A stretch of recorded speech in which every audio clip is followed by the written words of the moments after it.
They say nothing is ever lost, and it's true. Let's discover ships frozen in time. The first one is truly fascinating. Here, the Antikythera shipwreck. It's a Greek trading ship from the 1st century BCE. It's located on the east side of the Greek island of Antikythera and at the merging point of the Aegean and Mediterranean seas. Around 2,000 years later, in 1900, a group of Greek sponge divers discovered the wreck. They were going to Tunisia, yet they were forced to find shelter from a storm on a nearby island. Since they couldn't go anywhere due to the storm, they decided to look for sponges until the weather got calmer. One of the divers discovered the shipwreck at depths of around 130 feet. Imagine someone going for a sponge hunt, but getting out to the surface with archaeological treasures. The captain of the sponge boat talked to the Greek officials about what they had found. The officials sent 2 ships to the wreckage. The salvage operation was successful, and discoveries are now in Greece's National Archaeological Museum in Athens. The findings included 3 life-sized marble horses, jewelry, coins, and hundreds of works of art, including a 7-foot-tall Colossus statue of Hercules. Among these treasures, Antikythera ephebe, a bronze statue of a young man, caught more attention. Because the ephebe doesn't comply with any familiar iconographic model, and there are no known copies of his type, he held a spherical object in his hand. Scholars have different theories of who that person could be, but they are not in a consensus yet. More than 70 years later, Jacques-Yves Cousteau and his team went to the area and recovered hundreds more artifacts and the remains of 4 people. Interestingly, they discovered a complex set of interlocking gears, capable of predicting the movement of the sun, moon, and several planets. The mechanism can also show the times of solar and lunar eclipses years into the future. Think of this Antikythera mechanism as an early computer calendar, to plan significant events like agricultural activities, religious rituals, and Olympic Games. These artifacts found in the Antikythera wreckage are some of the most important findings in modern archaeology. Just the Antikythera mechanism itself has changed our perception of the limits of ancient technology. The mechanism has a sophisticated design and was made over 1,000 years ago. After all these amazing discoveries, experts believe that the wreckage site has remained largely unexplored, and is mostly because of its location and the landscape of the seafloor on which the ship rests. The wreck is too deep for scuba divers but too shallow to use something like a submersible. A survey made on the seafloor in 2012 showed evidence of a second wreck about 800 feet to the south. It's clear that this area has a lot to offer humanity. What would happen if those sponge hunters didn't go to the area? Scientists found a shipwreck in Antarctica at the bottom of the Weddell Sea 107 years after it sank. The name of the ship was Endurance, and it was the lost vessel of Antarctic explorer Sir Ernest Shackleton. Scientists who laid eyes on it decades later say it is among the greatest undiscovered shipwrecks ever. That is why they filmed the whole discovery. The video shows the remains of the Endurance and proves it is still in remarkable condition. It has been sitting in 10,000 feet of water for over a century, yet it looks like it sank very recently. So the story goes like this. The ship was crushed by ice and sank in 1915. Shackleton and his crewmates had to escape by themselves in small lifeboats. From then on, it was all about survival. Shackleton imagined to get his crew to safety. Then, the ship sank. Yes, this is a pretty impressive story. But why did scientists prize this ship? Firstly, Shackleton's Imperial Trans-Antarctic Expedition sailed to make the first land crossing of Antarctica. Yes, the crew was trapped in ice, but the intention was important. Secondly, it's about the challenge itself of finding the shipwreck. The Weddell Sea is almost always covered in thick sea ice. The same ice that made the Endurance sink. Getting near the presumed sinking location is super hard, let alone being able to conduct research. Experts of the modern expedition team foresaw the time when the lowest extent of Antarctic sea ice would come using satellite images. They realized that the weather was in their favor to start an expedition. Dr. John Shears said that they have successfully completed the world's most difficult shipwreck search, fighting against constantly shifting sea ice, blizzards, and temperatures decreasing to -0.4 degrees Fahrenheit. Yeesh, I can't imagine the worst conditions in Antarctica if these conditions are in their favor. Lastly, look at this. It's timbers. They're very much intact. Plus, you can read the ship's name. It's still visible. Marine archaeologist Menson Bound says that this is the finest wooden shipwreck he has ever discovered. He has 50 years of career experience, so I believe the guy. So how come the wood is not rotten? Dr. Michelle Taylor, a deep-sea polar biologist, said that there has been little wood deterioration because the wood-munching animals are not in this forest-free region of Antarctica. Workers of a coal mine in East Serbia discovered 3 shipwrecks that had been there for at least 1,300 years. The largest shipwreck is an ancient Roman fleet. It's around 50 feet long with a flat bottom. It's estimated that the ship could carry a crew of 30 to 35 people. Looking at its hull, you can see the marks of repairs. Wow, this one had a lengthy career. You know, it gives us insight into more than 1,000 years ago. The 2 smaller vessels, on the other hand, match descriptions of boats used by Slavic groups to attack the Roman frontier. These 2 have been discovered under mud and clay in an ancient riverbed. Apparently, in those times, there was a Roman base in a place called Viminacium City. Interestingly, Viminacium was a provincial capital with an estimated 40,000 inhabitants in the 4th century CE.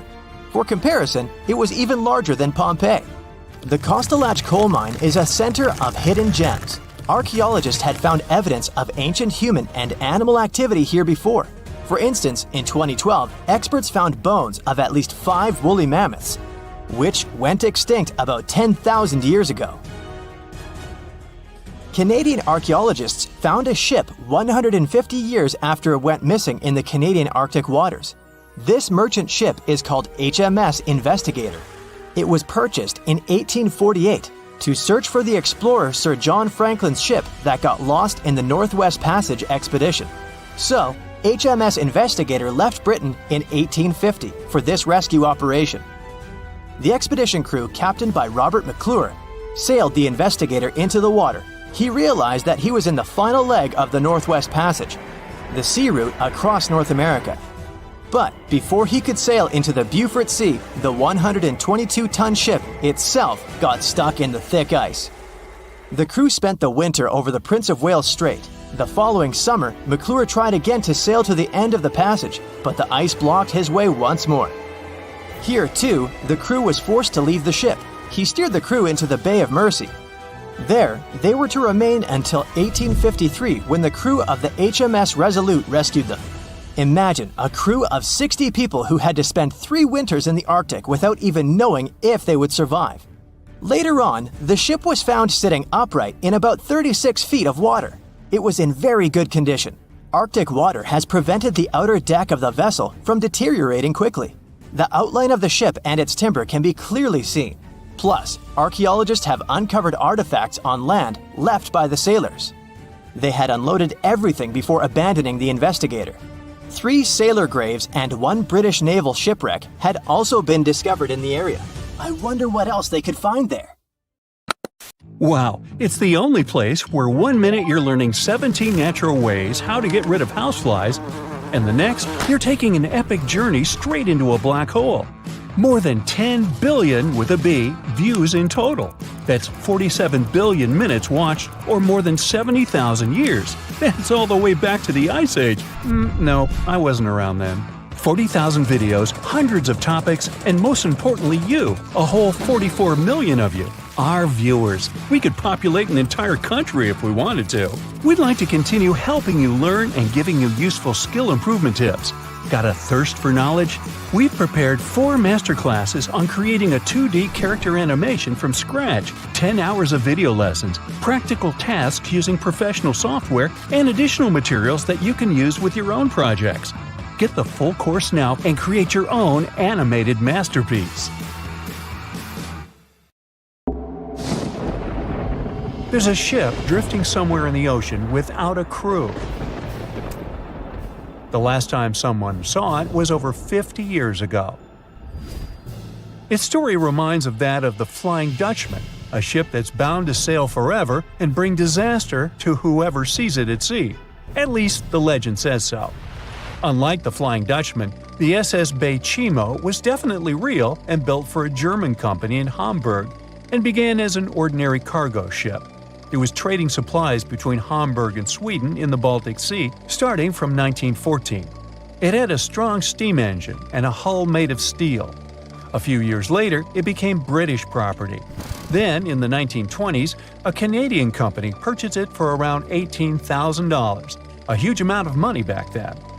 The new owner, the Hudson's Bay Company, was actively using the ship for several years. They would often send it on voyages from its home port in Scotland to Siberia, Alaska, the Yukon, and the Northwest Territories. It also passed through the Panama Canal and even the Suez Canal, with fur pelts for sale on board. Sometimes it would also transport passengers. It had completed 9 successful voyages before this strip of good luck came to an end. Starting from the 1930s, SS Beichimo would have trouble with ice and storms. When it first got trapped in ice in October of 1931, some of the crew managed to escape to Alaska. 15 of 22 sailors decided to stay with their vessel and try to save it. They had furs and other valuable cargo worth around $58,000 aboard. The company sent them supplies to survive the winter. They set camp near the ship out of the hatches, tarpaulins, and other materials, and offloaded the cargo. At the end of November, a blizzard rushed through the area, and it seemed like it had taken the ship with it. The ice platform had survived, but the ship broke free. Some of the crew members were sure it had sunk. But soon after, they heard from one of the locals who had spotted their ship around 45 miles away from their camp. The crew moved on with their lives, and the ship started its journey as a runaway vessel. People would spot SS Beichimo once a year or so, all the way until 1965. It was mostly spotted off the coast of Alaska. A man going to Nome with his sled dog, along with prospectors, explorers, and treasure hunters, all claimed to have seen SS Beichimo. Someone tried to board it and take it to port, but ended up stranded on it for days because of horrible weather. Others got luckier and managed to take a whaleboat, some furniture, and other valuables from the vessel. Those who got close to the ship saw that it was damaged and missing the propeller. Still, it stayed afloat without a crew for at least 38 years and became the longest sailing ghost ship in history. In 2006, the Alaskan authorities started a project to solve the mystery of this ghost ship of the Arctic and finally find SS Beichimo, either still above or below the water. So far, the project has not been a success. SS Beichimo remains one of the estimated 4,000 ships that have disappeared off Alaskan shores. If the legend of the 17th century isn't lying, this ghost ship could be sailing somewhere along the Flying Dutchman. It belonged to the Dutch East India Company. Its captain managed to do the impossible for that time and sailed from Holland to Indonesia in only 3 months. They said he was flying over the sea, and some evil tongues explained that he had made a deal with evil forces to achieve that. Once the ship was sailing back home, its captain and crew disappeared without a trace. There are many versions of what happened to it. One of the first ones said it had tried to enter port at the Cape of Good Hope, got in a terrible storm, and sank as there was no captain to save it.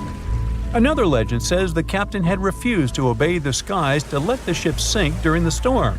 A scary life form then struck the boat and the crew, and it was condemned to forever wander without rest. Many sailors claim to have spotted the wandering Dutchman. The Duke of York, who was to become King of England, mentioned having seen it in Australian waters. Right after spotting the ship, the man who saw it first fell from the top of the mast and didn't survive. There were more encounters with this legendary ship up to the middle of the 20th century. Ships would nearly collide with it as the Flying Dutchman jumped out of the blue. Scientists have a more logical explanation for this mystery: Fata Morgana, not to be confused with Hakuna Matata. Now, when you're out at sea on a hot day and the air is all wavy, it feels like when you look at the road on a scorching summer day. That's because of something called atmospheric refraction. When light passes through different layers of air with different temperatures and densities, it bends and twists. Sometimes, under certain conditions, this bending of light can create really bizarre optical illusions over the ocean, like sightings of the Flying Dutchman. The Fata Morgana phenomenon can make distant objects appear distorted, stretched, or even lifted above the horizon. So you can see a ship far away, But because of the way the light is bending, it will look like it's floating above the water or even disappearing and reappearing. A fata morgana is most commonly seen in polar regions, especially over large sheets of ice that have a uniform low temperature. But you can see it anywhere, even in deserts and over lakes on hot days. The first stories about ghost ships go all the way back to ancient Greek and Roman mythology. One of the most famous ghost ships in history is the Mary Celeste. This brigantine was traveling from New York City to Genoa and was fully stocked with provisions, but missing a crew when it was discovered in the Atlantic Ocean in 1872. The crew's personal belongings were also there, completely undisturbed. The final entry in her log was made 10 days earlier. We still don't know what happened to its crew, and the ship has inspired many spooky stories and legends. The Lady Lovibond was another legendary schooner that is believed to have been wrecked off the coast of Kent in the middle of the 18th century. The story tells that the ship's captain, Simon Reed, had just got married and took his bride on board for a celebratory cruise, despite the superstition that it could bring bad luck. They were on their way to Portugal when the first mate, who is also in love with the captain's new wife, went mad because of jealousy, attacked another crew member, and then took over the wheel and steered the ship straight into the dreaded Goodwin Sands. No one aboard survived, and the schooner is said to reappear as a ghost vessel every 50 years. In present times, many vessels become abandoned and turned into ghost ships intentionally. There are thousands of them floating in U.S. rivers, lakes, channels, and coastal waters. Some people lose their boats in storms and other extreme weather. Others have to abandon their boats because maintaining them can cost 10% of the boat's price. Plus, docking a vessel can add up to several $1,000s every year. Most boats have been made of fiberglass, so an owner can't just recycle them as scrap metal. So, once they want to get rid of it, they often tie it to a dock and sneak away, or leave it floating far away from the shore, or just try to sink it. When ghost ships sink in shallow waters, they can cause damage to coral reefs, mangroves, marshlands, oyster habitats, and wetlands. Plus, they can collide with unsuspecting regular ships and cause real trouble. So, don't do that. Enough said. No matter what happens, don't stop! We almost got it! Two treasure seekers are digging frozen ground in a cornfield at night.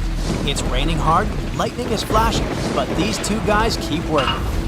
And now the shovel hits something solid. No way! A treasure chest! They start digging faster and find a piece of a ship's engine.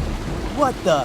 Far from the seas and lakes, somewhere under the fields of Kansas City, they found a giant sunken ship. How is this possible? Now you'll see. Some people spend their lives searching for shipwrecks with treasures underground. One of them is explorer David Hawley. He's been looking for such ships far from the seas, rivers, and oceans for many years. He does this because he likes the feeling of adventure. The holds of these ships may contain chests of gold, antiques, and artifacts. And you can get a lot of money for them. David says you don't have to go into the ocean to find a sunken ship. They may be lying in your backyard. But why do ships end up buried underground among fields, farms, and plains? Let's find out using the example of steamboat Great White Arabia. According to old records, the newspaper clippings, this ship had been carrying about 200 tons of treasure before it sank in 1856. Many rumors and local legends said the ship was lying underground, a few miles northeast of Kansas City. It was there because people deliberately altered the riverbed and channels of the Missouri River in the second half of the 19th century. They artificially brought the shores closer to each other. They narrowed the river to increase the flow's speed, so boats could sail much faster. In the 19th century, steamboats were the most popular means of transporting passengers and goods. Before railroads, they extended the western border across the Mississippi and Missouri rivers and brought supplies to people. That's why it was so important to increase the speed of their movement. So, on September 5, 1856, Arabia was sailing along such an estuary. It came across a snag sticking out of the water. A piece of log quickly flooded the ship. Fortunately, all passengers were evacuated. But the steamer and its precious cargo reached the silt bottom of the Missouri River in a few minutes. Several years had passed. Everyone forgot about the vessel. During this time, the course of the Missouri River had changed. But Arabia remained under the wet, muddy bottom. The soil level above it was getting higher, and the ground was losing moisture. Eventually, many decades later, a cornfield formed above the sunken ship. In the 1980s, one farmer owned this area, and he had no idea what was hidden in his territory. David Hawley carefully studied the history of the sunken ships of the USA. He knew that hundreds of steamers had gone underwater all over Missouri, but most of all, he was interested in Arabia, as there were rumors that it was filled with gold and other valuable things.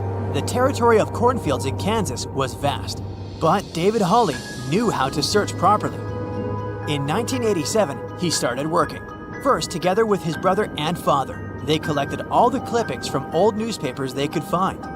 They were looking not only for information about the steamer, but also for maps of the Missouri River. They tracked its historical changes, checked the dates, and identified a large area where the steamer sank. Next, they used electromagnetic testing and other geological stuff to study the soil and find the right place. They searched for differences in ground moisture and density. Then, they went through the territory with powerful metal detectors. And so, by the fall of 1988, they had determined the location of the steamer. Arabia was the size of a football field. This gigantic vessel lay 45 feet underground, 4 stories down. But before they started excavating, they had to ask the owner of the cornfield for permission. For the farmer, this news was a big surprise. He agreed, on the condition that the excavations would be completed by spring so that he could sow a new crop. Digging a giant ship in winter is much more difficult and expensive than at other times. It includes additional equipment, electricity, and heating costs. The team worked day and night. They financed the excavations out of their own pocket. Each invested more than $10,000 and took out a bank loan. Finally, they noticed the first details of the ship. The shovels hit the huge engine boilers and the deck. The goal had been achieved. Most of the cargo lying inside the sunken ships is covered with rust, shells, mud, and is badly damaged. The contents of Arabia were in excellent condition, considering that the ship had sunk 130 years prior. Unfortunately, they didn't find the chests of gold. Still, they got several tons of other valuable cargo, household items of people who lived in the middle of the 19th century. It was a time capsule. The ship was carrying supplies for hundreds and thousands of people, and all these things were perfectly preserved. For example, they could clearly see the brand stamp Goodyear Rubber Company on one rubber shoe.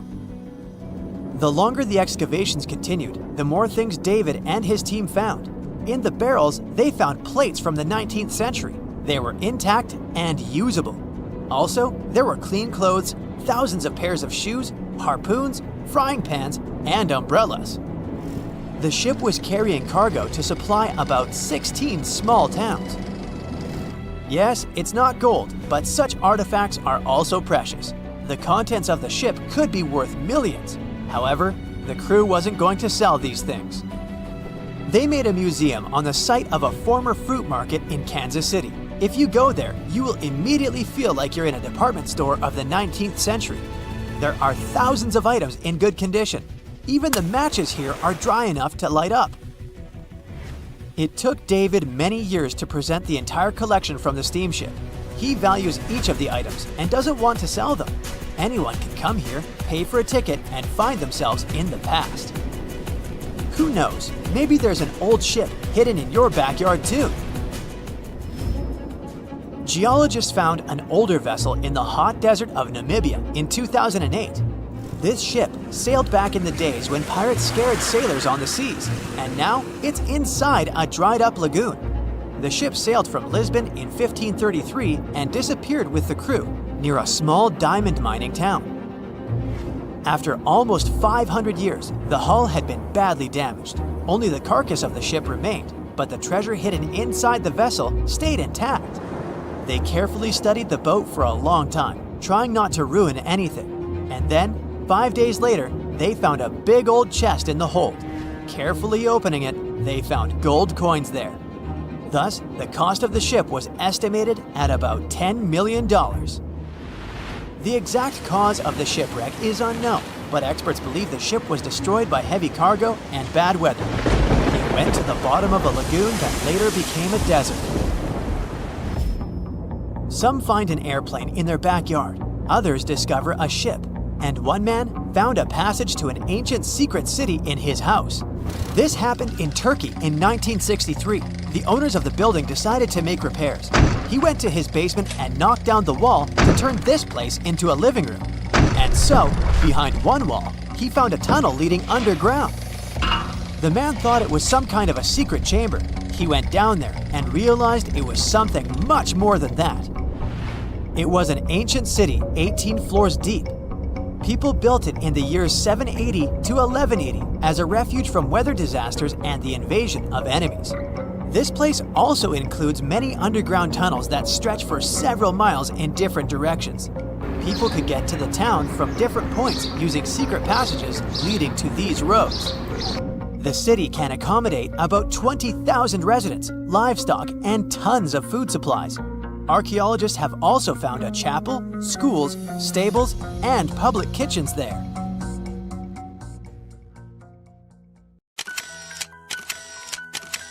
At the beginning of the 20th century, somewhere off the coast of West Africa, a German steamship was leaving the port. Suddenly, the weather got worse, and the vessel entered a thick fog. The sailors ran aground on a sandbank close to the shore. Luckily, no one was hurt, and they were even able to save their precious cargo. But the ship was stuck in the sand for good. And it was not alone there. Nearly the entire length of the western coast of Namibia is called Skeleton Coast. If the name sounds scary, that's because it is. This 976-mile-long beach line is among the most dangerous places on Earth. The local Bushman tribes believe that their supreme deity made this land when it was angry. The Portuguese were the first Europeans to set foot in Namibia in the 15th century. And yep, they didn't like Skeleton Coast either. Portuguese explorers thought this land presented the gates to the underworld. This is the place where the Namib Desert meets the Atlantic Ocean. It might be dangerous, but it's actually beautiful. Plus, it's a UNESCO World Heritage Site. If Skeleton Coast had a PR manager, they would quit on the first day on the job.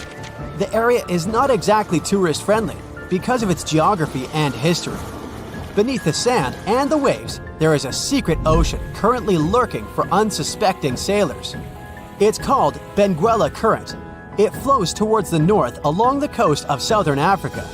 This part of the Atlantic is rich in marine life, but the current's land neighbor isn't that happy with the deal. This arid climate created the Namib Desert, one of the driest regions on Earth.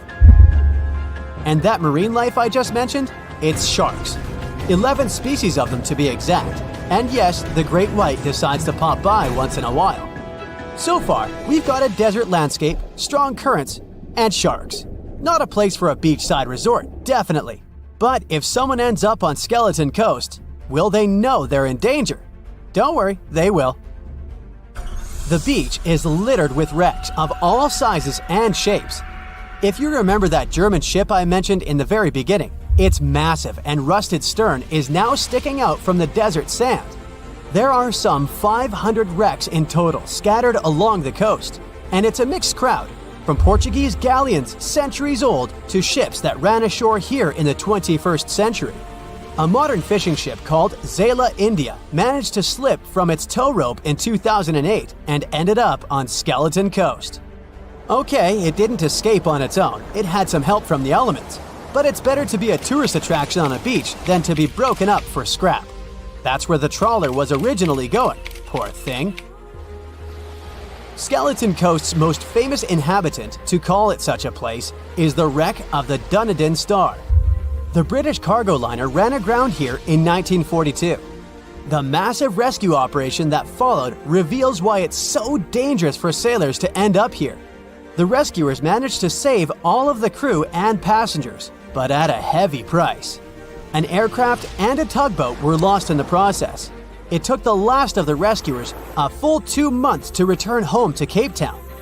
Why, you might wonder? One look at the map of the region reveals the reason. It's an endless sea of yellow, which is the sand. There are so few roads here, so Skeleton Coast is hard to reach by land. There are also legal obstacles. You need a special permit to drive into the area. But the skeletons in the name of the area don't only refer to ships, they also stand for animal bones. Most of these belong to whales and seals. Many animals have adapted to the area, so lions and hyenas roam the coastline in search of a meal. Yeah, now there are hungry lions as well, as if those sharks weren't enough. Other animals with a temporary residence on Skeleton Coast include elephants, cheetahs, leopards, and giraffes.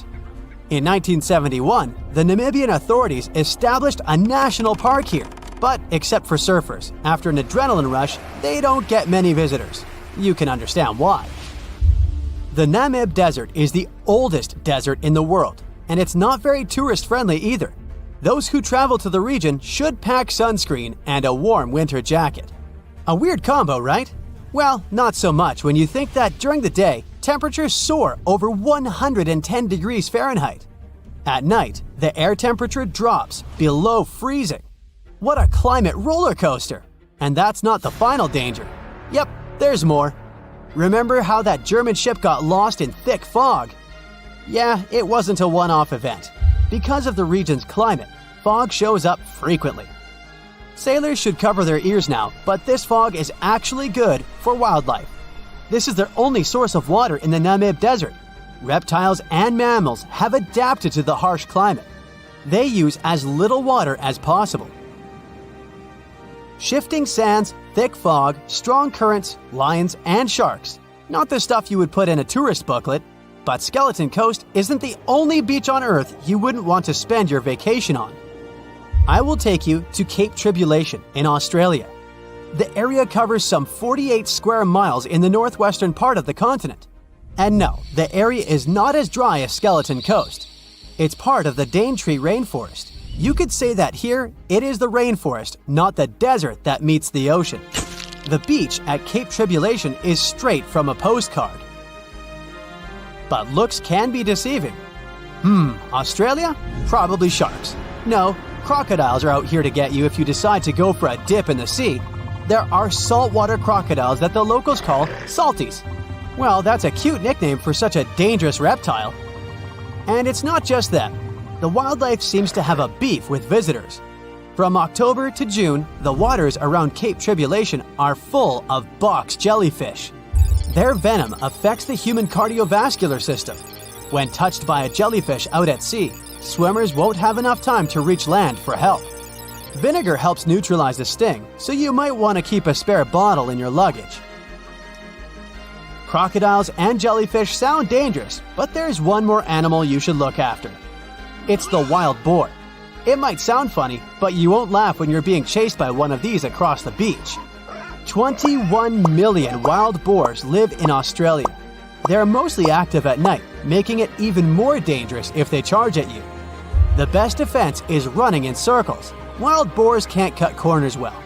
That's probably why we don't see many of them taking up careers as race drivers. Cape Tribulation has one last danger installed for you, and it's not an animal. Out here, even the trees are plotting against visitors. The stinging tree got its name for a reason. If you try to pick one of its beautiful red berries, it'll fight back.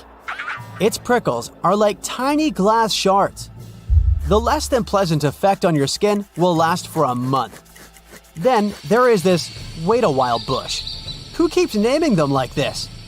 This long vine has spikes that grab hold and just don't let go. They are so strong they can pull a human off a horse. You'll have to wait for someone to come by and save you from this thorny grabber.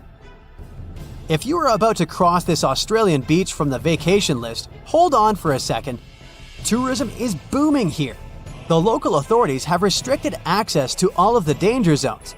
Visitors go swimming in dreamy water holes that are surrounded by lush vegetation. There are even ropes to swing from. Now, that's a beach you can finally relax on. If I asked you to name the most famous shipwreck of all time, you'd go with the Titanic, right? The Atlantic Ocean, the hope for new life, heartbreaking love stories. It had it all to become a blockbuster. But I guess you've never heard of SS Princess Alice that submerged in the sewage of the River Thames, taking between 600 and 700 lives with it. Life in 19th century Victorian London wasn't easy, especially for working class folks. Affordable public transport and bank holidays made it a bit easier. The people could escape to the coast on a train or pleasure boat, even if it was just for a day. Sheerness on the Isle of Sheppey in Kent started as a fort under Henry VIII and then grew into a bustling town with a dockyard. When they added a railway station in 1863, it became a prime destination for day trippers and holidaymakers. Seaside promenades, charming piers, and a whole bunch of fun stuff to do by the sea. It had it all. A bit inland along the River Thames, you had the Rocherville Gardens. These gardens had archery lawns, bowls, mazes, lakes, cliff walks, and even a floral bazaar. Plus, there was an aviary, a bear pit, and a skeleton of a lost whale that had taken a wrong turn in the Thames. Londoners of the late 19th century could hop on a train or cruise along the Thames by boat, and both options were pretty popular. But on the 3rd of September, 1878, way more people than usual opted for the boat. They chose it over the railroad after a passenger train had collided with goods wagons in Kent, taking the lives of 5 people. The river felt like a safer way to go. One of the ships available for the trip was the SS Princess Alice. The paddle steamer was first launched in 1865 on the west coast of Scotland. Its original name was the Bute, and it was used as a ferry for the passengers of the Wemyss Bay Railway Company. A couple of years later, it was sold and renamed after Queen Victoria's 3rd child.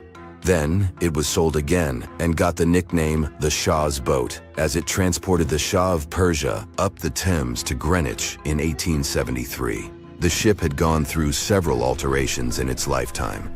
It got new boilers and watertight bulkheads. The Board of Trade had inspected it and marked it safe. In the year of its final voyage, it was officially allowed to carry up to 936 passengers between London and Gravesend in calm water. On the day of the tragedy, Princess Alice was on what was called a moonlight trip downstream from Swan Pier near London Bridge to Sheerness, Kent and back. The trip wasn't expensive, so most of the passengers were from the working class. There was also a musical band aboard to keep the spirits up. The 3rd of September was a bright day, and many families were happy they could catch some final summer sun rays and enjoy fresh sea air. The then owner of the ship, the London Steamboat Company, had several vessels working on the route. The passengers were free to hop on and off different ships.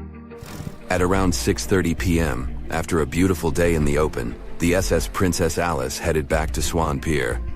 No one kept official lists of passengers, so we'll never know exactly how many people were on board that evening.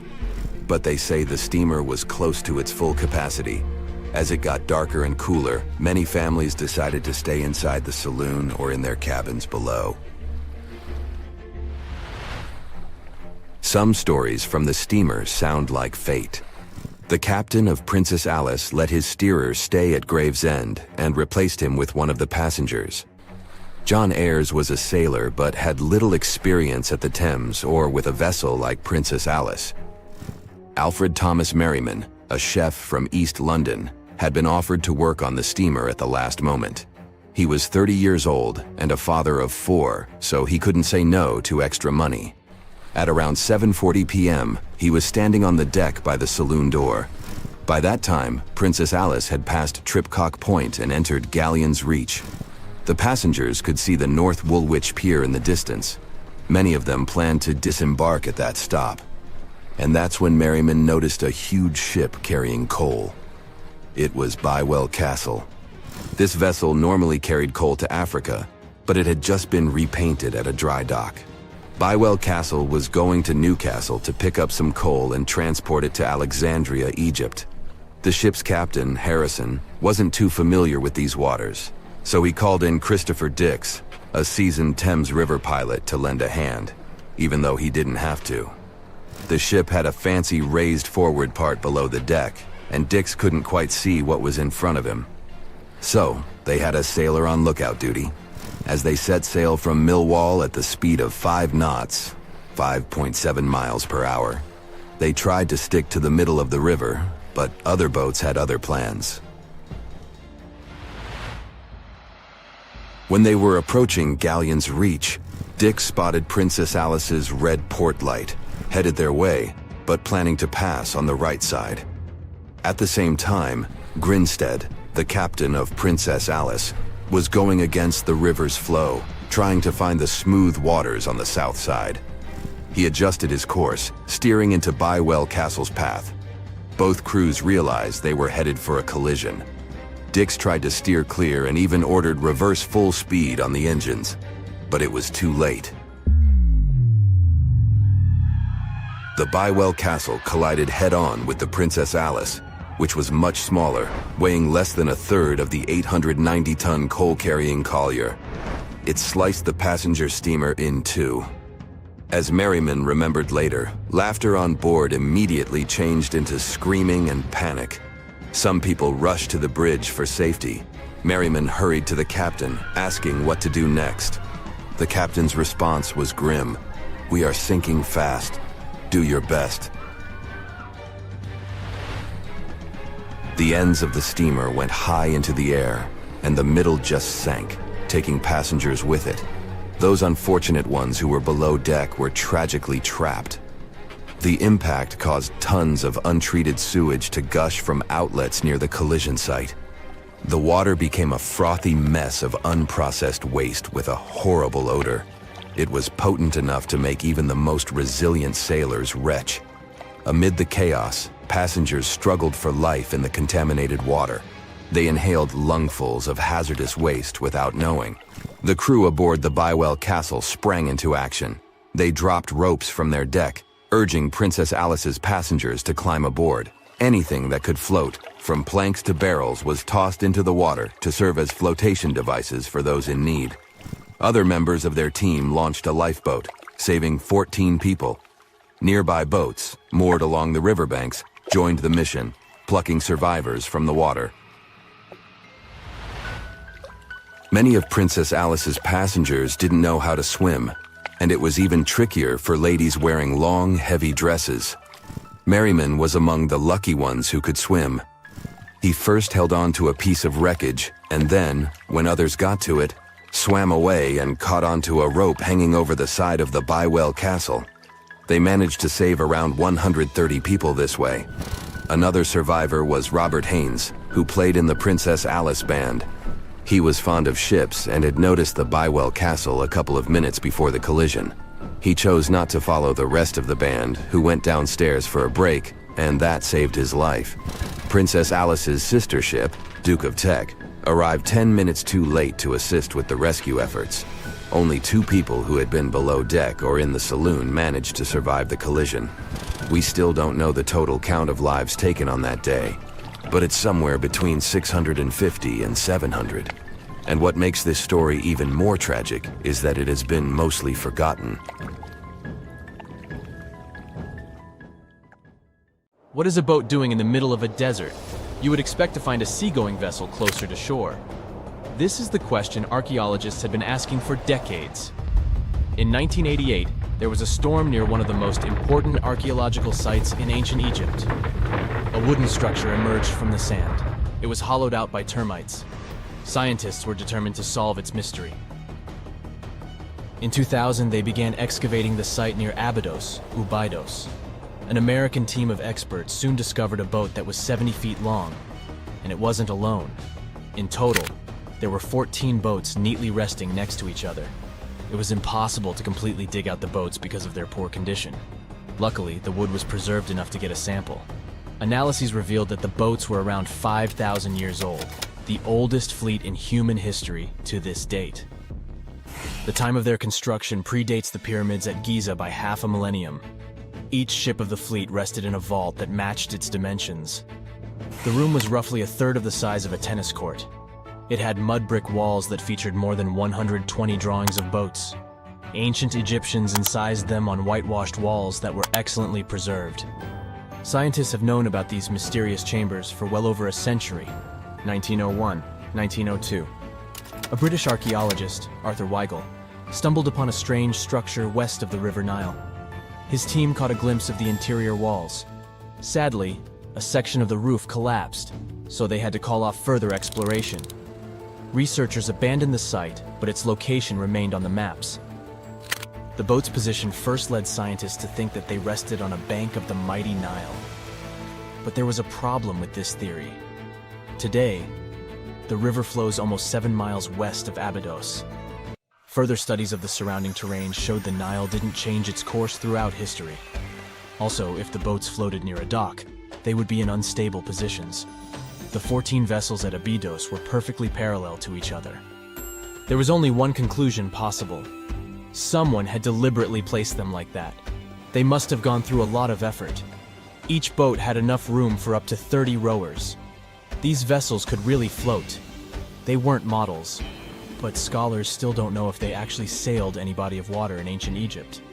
This doesn't diminish the importance of the find. Previously, archaeologists found only small-scale models. In King Tut's tomb alone, there were 35 boat models. For a long time, these figurines were the only clues as to how ancient Egyptian vessels looked like.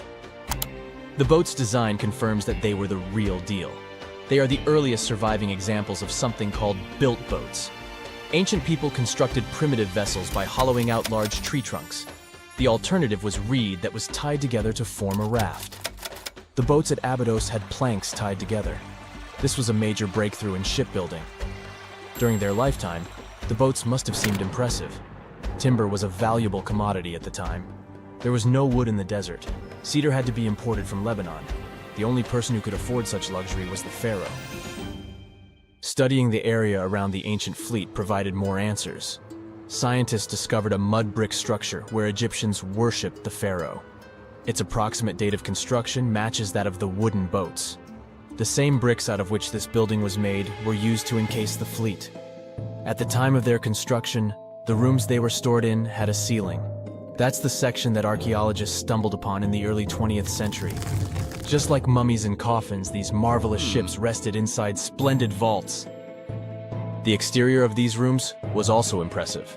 The outer walls originally had a plaster of white limestone. It reflected sunlight.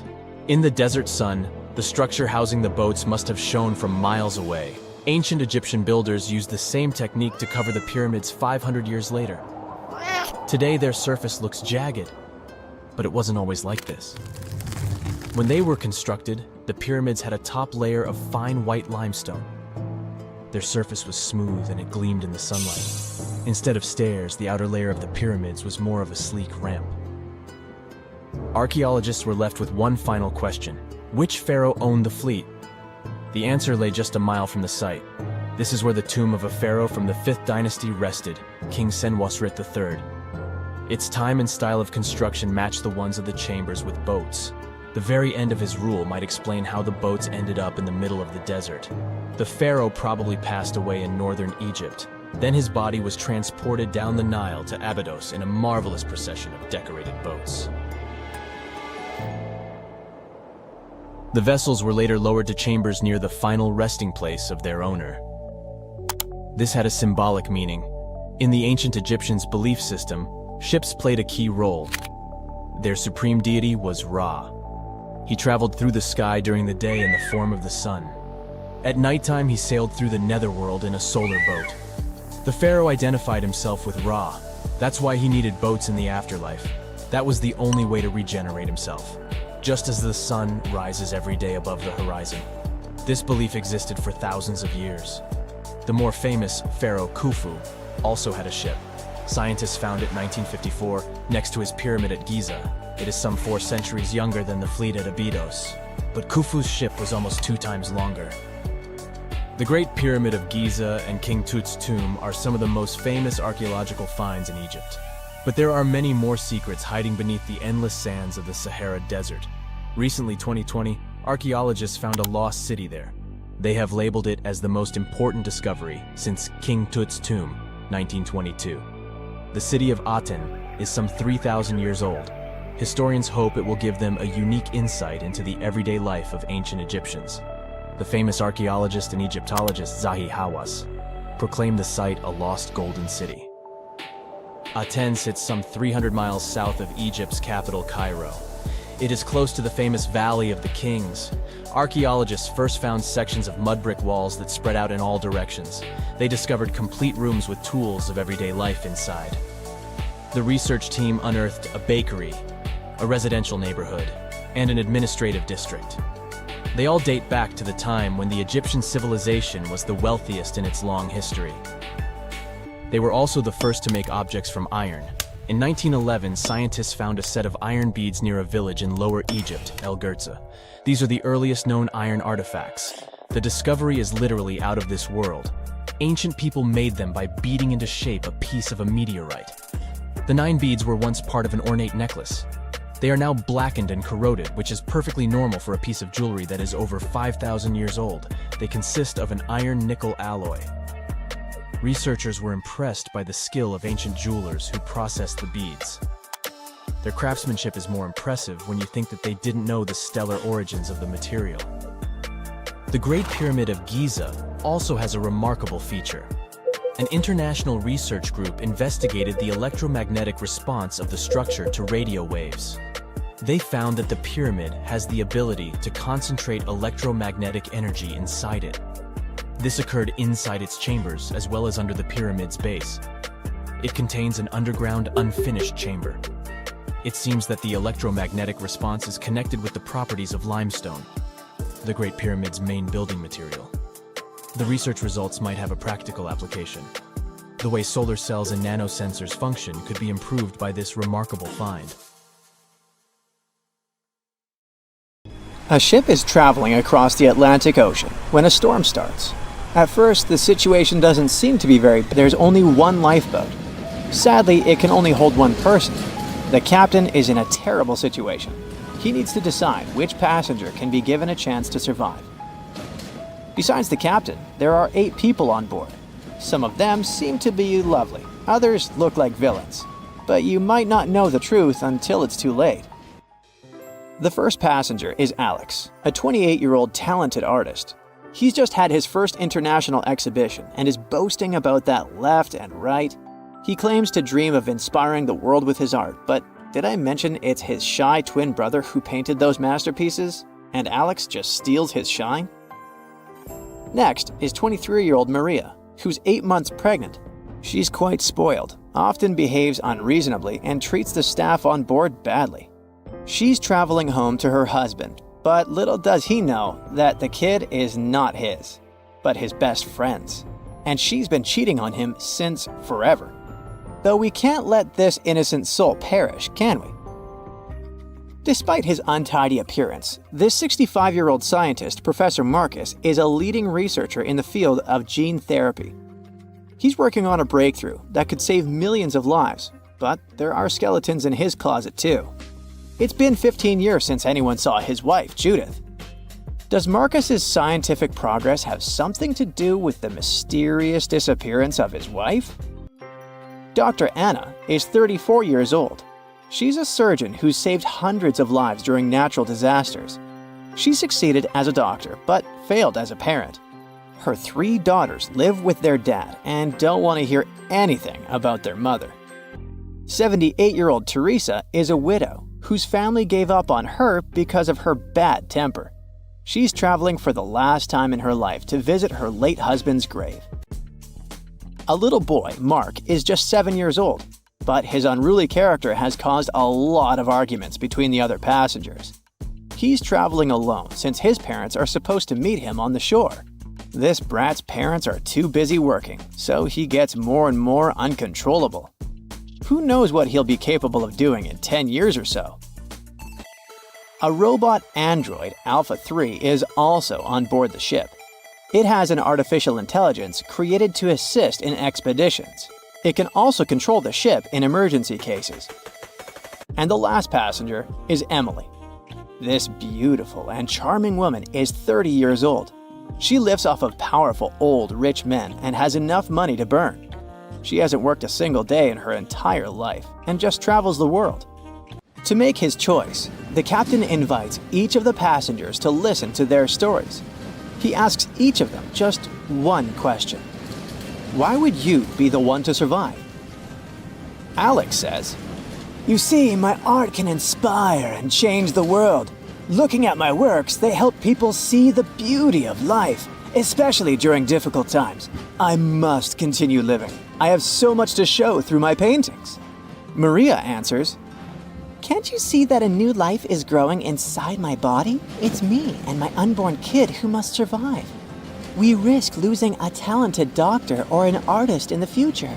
It's not just my life we're talking about." Professor Marcus says, "My work is not finished yet. It might save thousands of lives. I'm close to a breakthrough and I need to live to make it."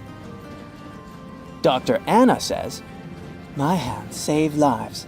I have proven many times that I can do the impossible in extreme conditions. The world can't lose my skills and knowledge."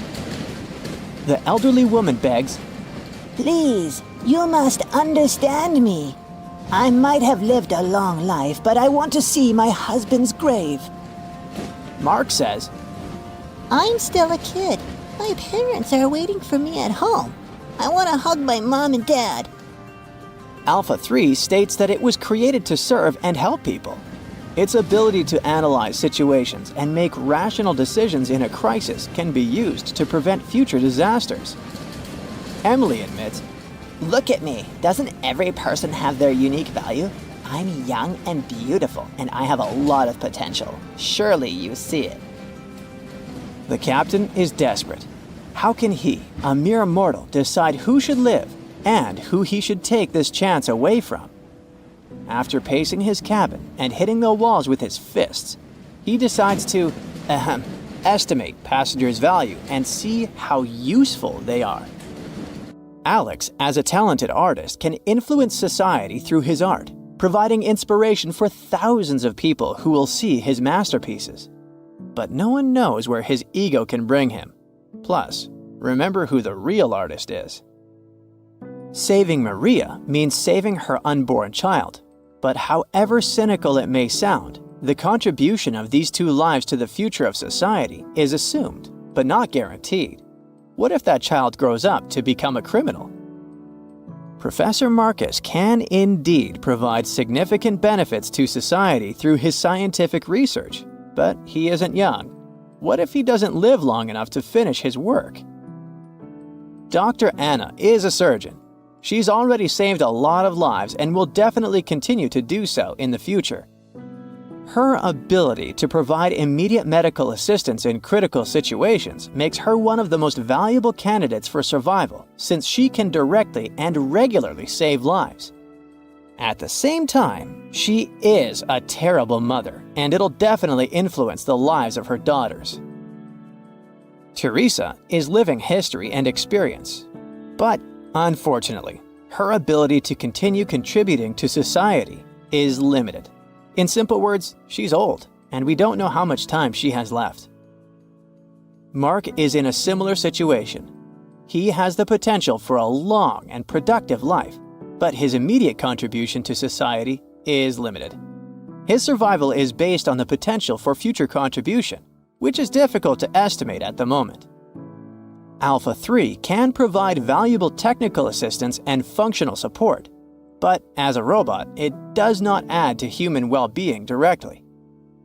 As for Emily, despite her beauty, her achievements are minimal. On the other hand, she's only dating wealthy and influential people, and thus has a lot of influence on society of her own. Now, from the perspective of how much profit each of the passengers can bring, saving Dr. Anna seems to be one of the most logical choices. Her knowledge and skills can save many lives in the future, which means the greatest good for the greatest number. But let's have a look at the captain's choice. In the end, after listening to all the passengers and pressed for time, the man decides to save Emily. Can you figure out why he's made such an unexpected choice? Write your answer in the comments below. You can also pause the video to think it over. Okay, I suppose you're ready for the answer to be revealed. You see, even though each passenger presented very compelling arguments for why they should be saved, the captain was particularly moved by Emily's charm and attractiveness. And even though there were more logical candidates in terms of utilitarianism and humanism, the captain succumbed to his personal feelings and preferences, which influenced his decision. This riddle illustrates that in real life, people often make choices based on their sympathies and preferences rather than logic or public benefit. This is because emotions and personal relationships can have a strong influence on our perception of situations and decision-making. Here's a real-life example. HR managers tend to choose candidates they like or share common interests with, and it doesn't matter that other candidates might have more suitable skills or experience. This phenomenon is known as the similarity effect. Now, I've got an important question for you. Which passenger would you save? Share your choice in the comments. But I'd like to remind you that there is no correct answer. In 1945, 5 TBF Avenger aircraft took flight for a routine training exercise around the Bermuda Triangle. In the middle of the exercise, the planes were struck by intense rain and heavy winds, despite the clear weather forecast. The pilots became extremely disoriented and radioed the base to report that their navigational equipment had stopped working. The last thing the base heard was, "When the first plane drops below 10 gallons, we'll all go down together," and then static. The 5 planes and their 14 crew members were never seen or heard from again. On his very first voyage to the New World in 1492, Christopher Columbus sailed through the Bermuda Triangle. Columbus reported that one night when he was on the deck of the ship, he noticed a giant light appear in the distance, unlike anything he had ever seen before. Columbus looked at his compass for direction, and it gave off erratic readings. You might have noticed that the Bermuda Triangle doesn't appear on any world map. This is because official institutions refuse to acknowledge that the area actually exists. A popular theory suggests that rogue waves are responsible for the many disappearances. Rogue waves are called extreme storm waves by scientists. They occur when different weather patterns take place at the same time and cause large, unexpected waves. Witnesses say that the waves look like giant walls of water. These waves could explain why ships go down fast and without leaving any trace. The Bermuda Triangle is home to some pretty intense and unexpected weather. Storms build up quickly and unexpectedly, then disappear soon after. If you blink, you might miss it. This could explain why few distress signals are issued. Pilots and sailors never saw the weather coming. No one knows exactly how many ships and planes have disappeared in the Bermuda Triangle. The rough estimate is 50 ships and 20 planes. Most of the time, the disappearances had no explanation and no wreckage has ever been left behind. Another bizarre theory trying to solve the Bermuda Triangle mystery comes from Charlie Berlitz. He insists that the area is home to the lost city of Atlantis. The missing ships and planes and malfunctioning equipment, according to him, were all caused by rays of energy let out by the special energy crystals that power Atlantis. While this sounds silly, Berlitz's theory was convincing enough that over 20 million people bought his book worldwide. In the year 1800, a large sailing vessel called the USS Pickering departed from the U.S. on its way to the West Indies. The ship sailed into the Bermuda Triangle along with its 90-man crew and was never heard from again. The USS Pickering was the first ever confirmed ship to vanish in the Bermuda Triangle. It's believed that the ship was taken out by a storm, but because no wreckage was ever found, we'll never know for sure. When the TBF Avenger planes went missing, a massive search operation was conducted. Boats and planes searched the Bermuda Triangle for any signs of the aircraft. One of the boats searching was a PBM-5 Mariner airboat. The airboat took flight at 7:27 p.m. and called in a routine radio message 3 minutes later. Then, it was never heard from again. No trace was ever found of the rescue airboat or the 5 Avenger aircraft.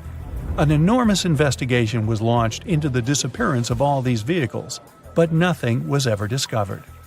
This particular area of the ocean is one of the most heavily traveled shipping routes in the world. Some skeptics believe that this fact solves the mystery. Statistically, the busier the area, the higher the frequency of accidents and disappearances. While this makes sense, it's not the frequency of disappearances that's responsible for the mystery of the Bermuda Triangle. It's the lack of explanation or wreckage found. On the ocean floor, decomposing organisms let off large concentrations of methane gas that gets trapped under the water. This gas can build up until, boom, it ruptures. The gas surges up to the surface and erupts. If a ship was in the area of one of these ruptures, the water would become much less dense and cause the ship to sink rapidly and without warning. Scientists believe this could be the cause of the many disappearances in the Bermuda Triangle. While this theory makes a lot of sense, it doesn't seem too likely. The U.S. Geological Survey has stated that no large releases of gas are believed to have occurred in this area for the past 15,000 years. The ocean floor is made of rocks containing a lot of magnetite. It's more like iron. Magnetic fields react to high concentrations of magnetite on the ocean floor, which may start a sort of conflict between the two. It can often lead to various weather anomalies and, as a result, navigation issues. And, naturally, any changes in the ocean floor or the Earth's magnetic fields influence the Bermuda Triangle a lot. Since the magnetic field is constantly moving, it might be also taking the Bermuda Triangle with it. Now that people know where the triangle is, it's easy to avoid it. It supposedly moves eastward together with the magnetic poles. But scientists still can't answer where exactly it will be in a couple of years. Some people blame all the disasters on the extraterrestrial paranormal activity. Others suppose it's all about raging natural phenomena. There's another triangle in Lake Michigan. Just like the one near Bermuda, the Michigan Triangle got its shady reputation for some disappearances.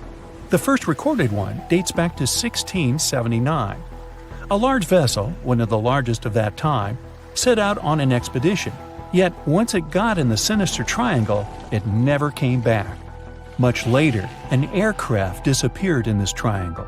The skies are usually very clear there, but back in 1883, some people witnessed abnormal things in the area. Some claim to have seen large blocks of ice falling from the skies, and the crew even managed to save one as hard proof. Meanwhile, the Pacific Ocean Mystery Area is another sinister triangle. Off the south coast of Japan, not far away from Tokyo, there's a sea where plenty of ships met their doom, disappearing without a trace in these waters. They call it the Devil's Triangle. Some scientists believe the cause of anomalies is the environmental changes. Also, there's a really high concentration of methane hydrates on the bottom of the ocean in the Pacific Triangle area. You're deviating from your original course and sailing in the wrong direction. There's the Caribbean Sea near the triangle, peppered with small islands. The seafloor here isn't deep. The ship can get in shallow waters. And now the ship is stuck on a shoal, and you have no idea where you are. If this were the 21st century, the ship's captain would be able to reach the shore using GPS and other modern navigation. But the most interesting thing is that the compass would work correctly this time, since the magnetic North Pole hasn't already coincided with the true one for a long time in the territory of the Bermuda Triangle. The agonic line is somewhere far away from here. There are no problems with navigation now, but for some reason, this is where ships disappear. In fact, not just here. Throughout the Atlantic Ocean, there are places where many more ships were gone. The Bermuda Triangle is not even in the top 10 of such places. One of the main reasons why many ships are lost here is that one of the most popular shipping routes in the Atlantic passes through the Bermuda Triangle. And the more ships in one place, the more shipwrecks. Simple probability. Then, it just starts getting weird. Other theories say that there's a space-time rift in this region. Ships and planes fall into this rift and end up in the past or the future. But for some reason, there's not a single proof of this myth. There's no reason to think that the rift is hidden somewhere here. The base of an extraterrestrial civilization is located in the Bermuda Triangle. Visitors from other galaxies steal sea vessels along with the crew, so no one finds the wreckage of the ships. This is also a popular myth that has no scientific justification. The Kraken lives somewhere in the triangle. It's a huge squid that sinks ships and also is a legend that sailors tell each other. However, gigantic squids live in the depths of the ocean. They can grow to the size of half a train car, but no cases have ever been recorded where they sunk a large vessel. And in the area of the Bermuda Triangle, they have never ever been seen. People in the past didn't know about the existence of these creatures, so when they saw them for the first time, they described them as huge, terrible monsters. Giant squids are some of the most elusive creatures on Earth, and scientists had to use sonar equipment to find them. They don't like to leave the dark depths and are likely to be afraid of the sound of any ship. So, that should squash the squid as a suspect. The year was 1854, and the SS Arctic, the fastest passenger liner of its time, set out to cross the Atlantic. As it sailed through the misty veil, it slowly disappeared into the unknown. The Collins Line, an American shipping company, was started in 1818 and only began seriously trading in the transatlantic by 1835. Its steamships crossed the Atlantic from Liverpool to New York within just 10 days. Doesn't sound like a great speed today, I know, but back then, the same thing took other ships several weeks. Light on the water with their wooden hulls, powering through with a strong steam engine, those steamships were the favorite choice for many high-profile people. What could go wrong with such an advanced ship, they thought. This reminds me of some other ship everyone believed to be unsinkable. But anyway, back to the Collins Line. It grew to be a serious contender on transatlantic routes, with only one other competitor, the Cunard's Line. It was a British company also aiming to be the main force through the Arctic Passage. In 1835, the company received a new ship that traveled to Liverpool and came back to New York with the largest cargo ever at that time. From then, the Collins Line was steadily growing. It seemed like there would only be future successes for it. Unfortunately, their lavish ships became costly to run with the amount of coal used. Massive power along with weak wooden hulls meant they needed many repairs after each voyage. So, every trip ended up being expensive. But since the ships were safe and had a great reputation, people were willing to pay the price, and the company was definitely not in crisis. They had achieved something no one had managed to do before them. Like I told you, their ships crossed the Atlantic in a whopping 10 days, and Edward Collins, the owner, was very determined to maintain the pace. Their 5 ships easily outran the Cunard's Line of only 3. With this great praise, it provided more attention. Though the Cunard's ships were slower with their iron hulls, they believed there was still profit, regardless of how slowly they sailed. Among Collins' ships, the Arctic, the third of them to be launched, was the largest, reaching 284 feet long, with 2 side-lever steam engines, each with 1,000 horsepower. The paddle wheels made 16 revolutions a minute when at full speed. At the time of its launch, the press called it the most stupendous vessel ever constructed in the United States. But glamour and fame couldn't avoid what would come next. On the 27th of September, the Arctic was on its journey from Liverpool to New York, continuing a speed pace through the thick fog. It's possible that by that moment, after 4 years of record-breaking trips, the crew became overconfident with their sailing and the ship. Going only 50 miles from Newfoundland, they carelessly continued through the fog with no radio contact, sonar, or any other form of identifying objects, equipped only with Morse code. A smaller ship, the SS Vesta, which operated as a fishing vessel, often worked around Newfoundland. It was passing through the same path as the Arctic and crashed into its side. Shocked by the collision, the captain of the Arctic offered help to the much smaller Vesta, but it was soon clear that the damage that seemed minor on the Arctic was far worse. Beneath the waterline, a hole was letting water into the hull. The cost of the much faster wooden hull now seemed less valuable. They steered toward land, trying to plug the holes, but they weren't doing so well, and the seawater continued to pour in, filling up higher and pushing the ship down. And finally, once the engine room was full, it put out the boilers, taking away the massive power the Arctic was once legendary for. They moved slowly until coming to a complete stop. The ship continued to sink, and the order was to abandon it. At the time, maritime law allowed for the Arctic to carry only 6 lifeboats, only capable of saving 180 people. The crew and some of the passengers managed to push their way aboard and took most of the seats on those boats. Things were pretty wild, and everyone forgot about their manners, not letting the ladies and the youngest ones board first. It took 4 hours for the Arctic to sink. 150 crew and 250 passengers were on board. Those that weren't able to find a lifeboat made a desperate attempt to build their own rafts from parts of the ship. 2 days later, only 3 boats made it safely to the shore. The other 3 were never found. Believe it or not, the rescue party also saved some people that had been clinging to the wreckage for 2 days.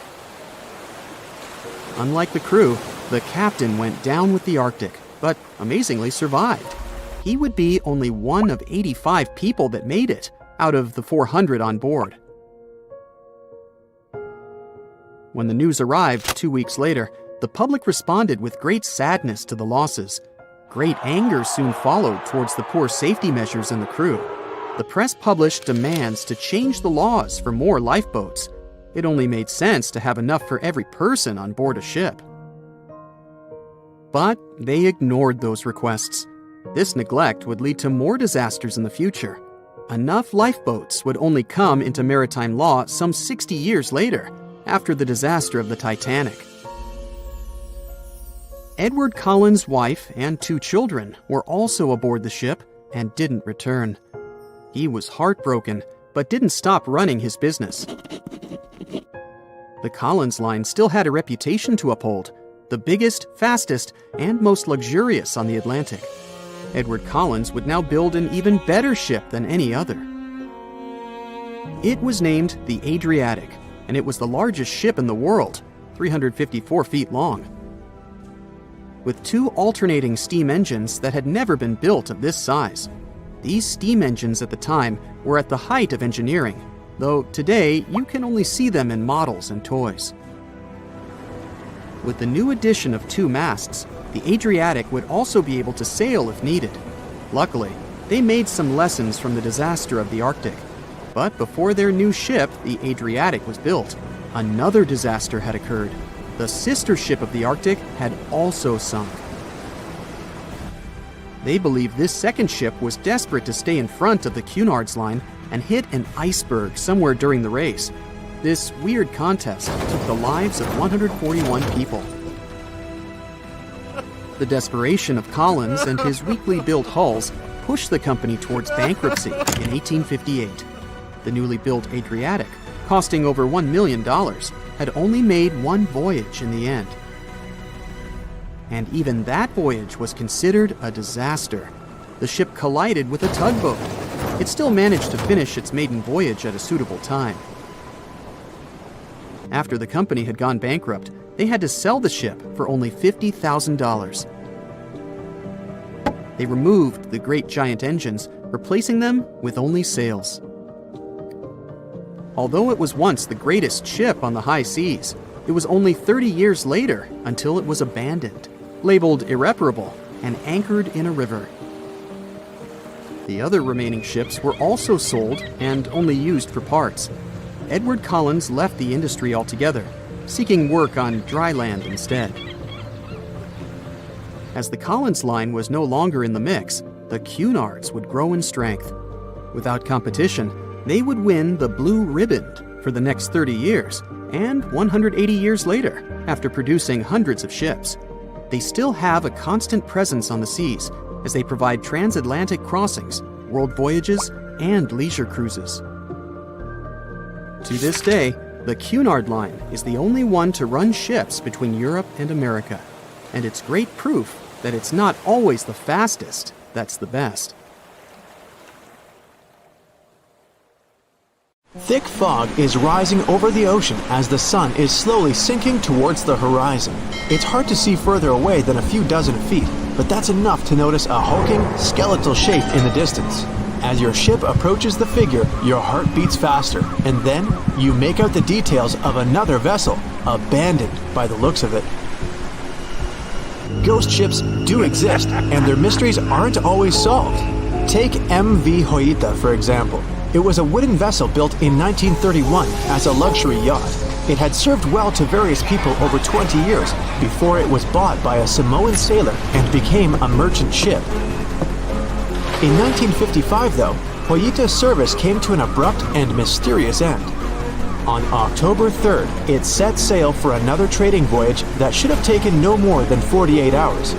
Delays happen in the sea, so when Hoita didn't arrive on October 5th as scheduled, there was little worry yet.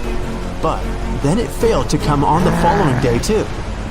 There was no distress signal or any other sign of Hoita's presence anywhere between its departure and arrival points. A search and rescue party was dispatched to find the ship, and for 6 days, they were scouting the area of nearly 100,000 square miles. On October 12th, the mission returned to the base empty-handed. Hoita vanished without a trace. It was only a month later that another merchant ship, Tuvalu, noticed the missing vessel far away from its route, drifting in the open sea and listing heavily. The sailors boarded the ship and found that all of its crew and passengers, 25 people total, were missing, along with all the cargo the vessel had been carrying. The radio was tuned to the International Distress Channel, meaning that the crew had been trying to ask for help, but they couldn't reach anyone because the radio cable had been damaged, limiting the range to 2 miles. The lifeboats were missing as well, indicating that people on board must have left the ship. Unfortunately, they seem to have taken the logbook with them, leaving the rescue team clueless as to what had happened.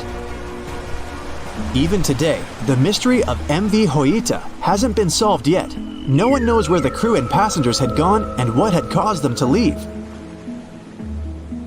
SV Carol A. Deering wasn't a ghost ship in the usual sense of the word. There are no sightings of it in the open sea. Instead, it was found on the shore, but the circumstances of it running aground are a puzzle shrouded in mystery. Carol A. Deering was built in 1919 in Maine, and it was a large vessel made for commercial voyages. Unfortunately, despite its large cost of construction, it had only served for a year before its last trip. July 19, 1920. The ship was traveling from Puerto Rico to Rio de Janeiro via Newport News to deliver a cargo of coal. It was almost halfway to the final destination when the captain fell seriously ill, and the crew turned back to drop him and his son off and replace the captain. The voyage went without incident, but when it came to Barbados in December to resupply, there were strange moods among the crew. The first mate didn't seem to be happy with the new captain. No one paid much attention to it back then, when they probably should have. The last sighting of Carol A. Deering at sea was on January 28, 1921, when a lightship noticed it off the coast of North Carolina. There was some commotion on the quarterdeck of the ship, where the crew were normally not allowed. Then, another vessel sighted it, but there was already no one on the decks. On January 31st, the merchant ship was found hard aground in the Diamond Shoals, a site notorious for numerous shipwrecks that had been occupying there for centuries. When the search and rescue party boarded the ship, they found it abandoned, the log and personal belongings of the crew gone, along with the 2 lifeboats. There is still no answer to what happened on board of Carol A. Deering that January, although the most popular version was mutiny. Maybe we'll never find out the truth though. SS Bechimo is perhaps one of the most notable ghost ships in history. This large cargo steamer was built in 1914 in Sweden and plodded its way dutifully over 16 years, trading provisions for pelts with native tribes of Alaska and Canada. But then, on October 1st, 1931, Bechimo got caught in pack ice. At first, it seemed the crew would be able to wait it out and continue on their route because the ship broke free in a couple of days. But in less than a week, it became caught again, this time for good. In another week, a rescue party was sent to fetch 22 of the Bechismo's crew, while another 15 remained behind to wait through the winter if necessary and get the ship back. But a month later, after a powerful blizzard struck their camp, the sailors went out of their shelters only to find the ship gone. Luckily, a few days later, a native hunter told the Bechismo hadn't been lost yet. He'd seen it about 45 miles from where they had been stationed. They managed to track it down, but decided the ship wouldn't survive the winter. So they took the most valuable cargo from its hold and abandoned it. They were wrong though. SS Bechismo did survive that winter, and many more that followed. When the ice broke, it sailed away on its own, drifting listlessly along the shores of Canada and Alaska. There were numerous sightings of the ghost ship, sometimes adrift in the open sea, and at other times stuck in the pack ice again. People attempted to board and salvage it, but weather conditions or lack of equipment always prevented them. SS Bechismo was last sighted by native Alaskans in 1969, 38 years after its abandonment. What became of it later remains unknown. The story of SS Orang Medan is one of the most puzzling and harrowing ghost ship stories of the 20th century. No one even knows for sure if the ship even existed in the first place. It wasn't recorded in Lloyd's Shipping, the International Register of Ships, which makes it either a tall tale or a vessel that avoided being officially recognized for some shady reasons. In any case, the accounts as to what happened to the Medan vary. According to most reports, it was carrying some unknown cargo in the Indonesian waters when a distress call was received by another ship in the vicinity. The officer on duty heard an SOS message, but its contents are different depending on the accounts. The message did not repeat, and the crew of Medan didn't answer to any attempts to contact it back. The ship that received the distress call hurried to the rescue, but they only reached the vessel the following day, when it was already drifting and slightly listing. When the rescuers boarded the ship, they found that none of the crew had survived. However, one lifeboat was missing, which implied that there was at least one crew member who managed to escape. What happened to the rest of the people on board remains a mystery to this day. Still, there are no hard facts about this story, so we might never find out whether SS Orang Medan was actually a ship and not a thing of fiction. SV Zabrina was a 3-mast sailing barge built in 1873 for river trade ships in South America. She served for well over 4 decades, proving to be a sturdy and reliable ship. It was later transferred to Europe, where it continued serving its purpose well. But then, in October 1917, Zabrina set sail on a regular voyage only to be found ashore several days later. Mysteriously, although the ship was perfectly intact, the entire crew of 5 and the captain were gone. There is no direct evidence or hard facts as to what really happened that day. The most convincing theory is that the crew were washed away from the deck because of an underwater explosion.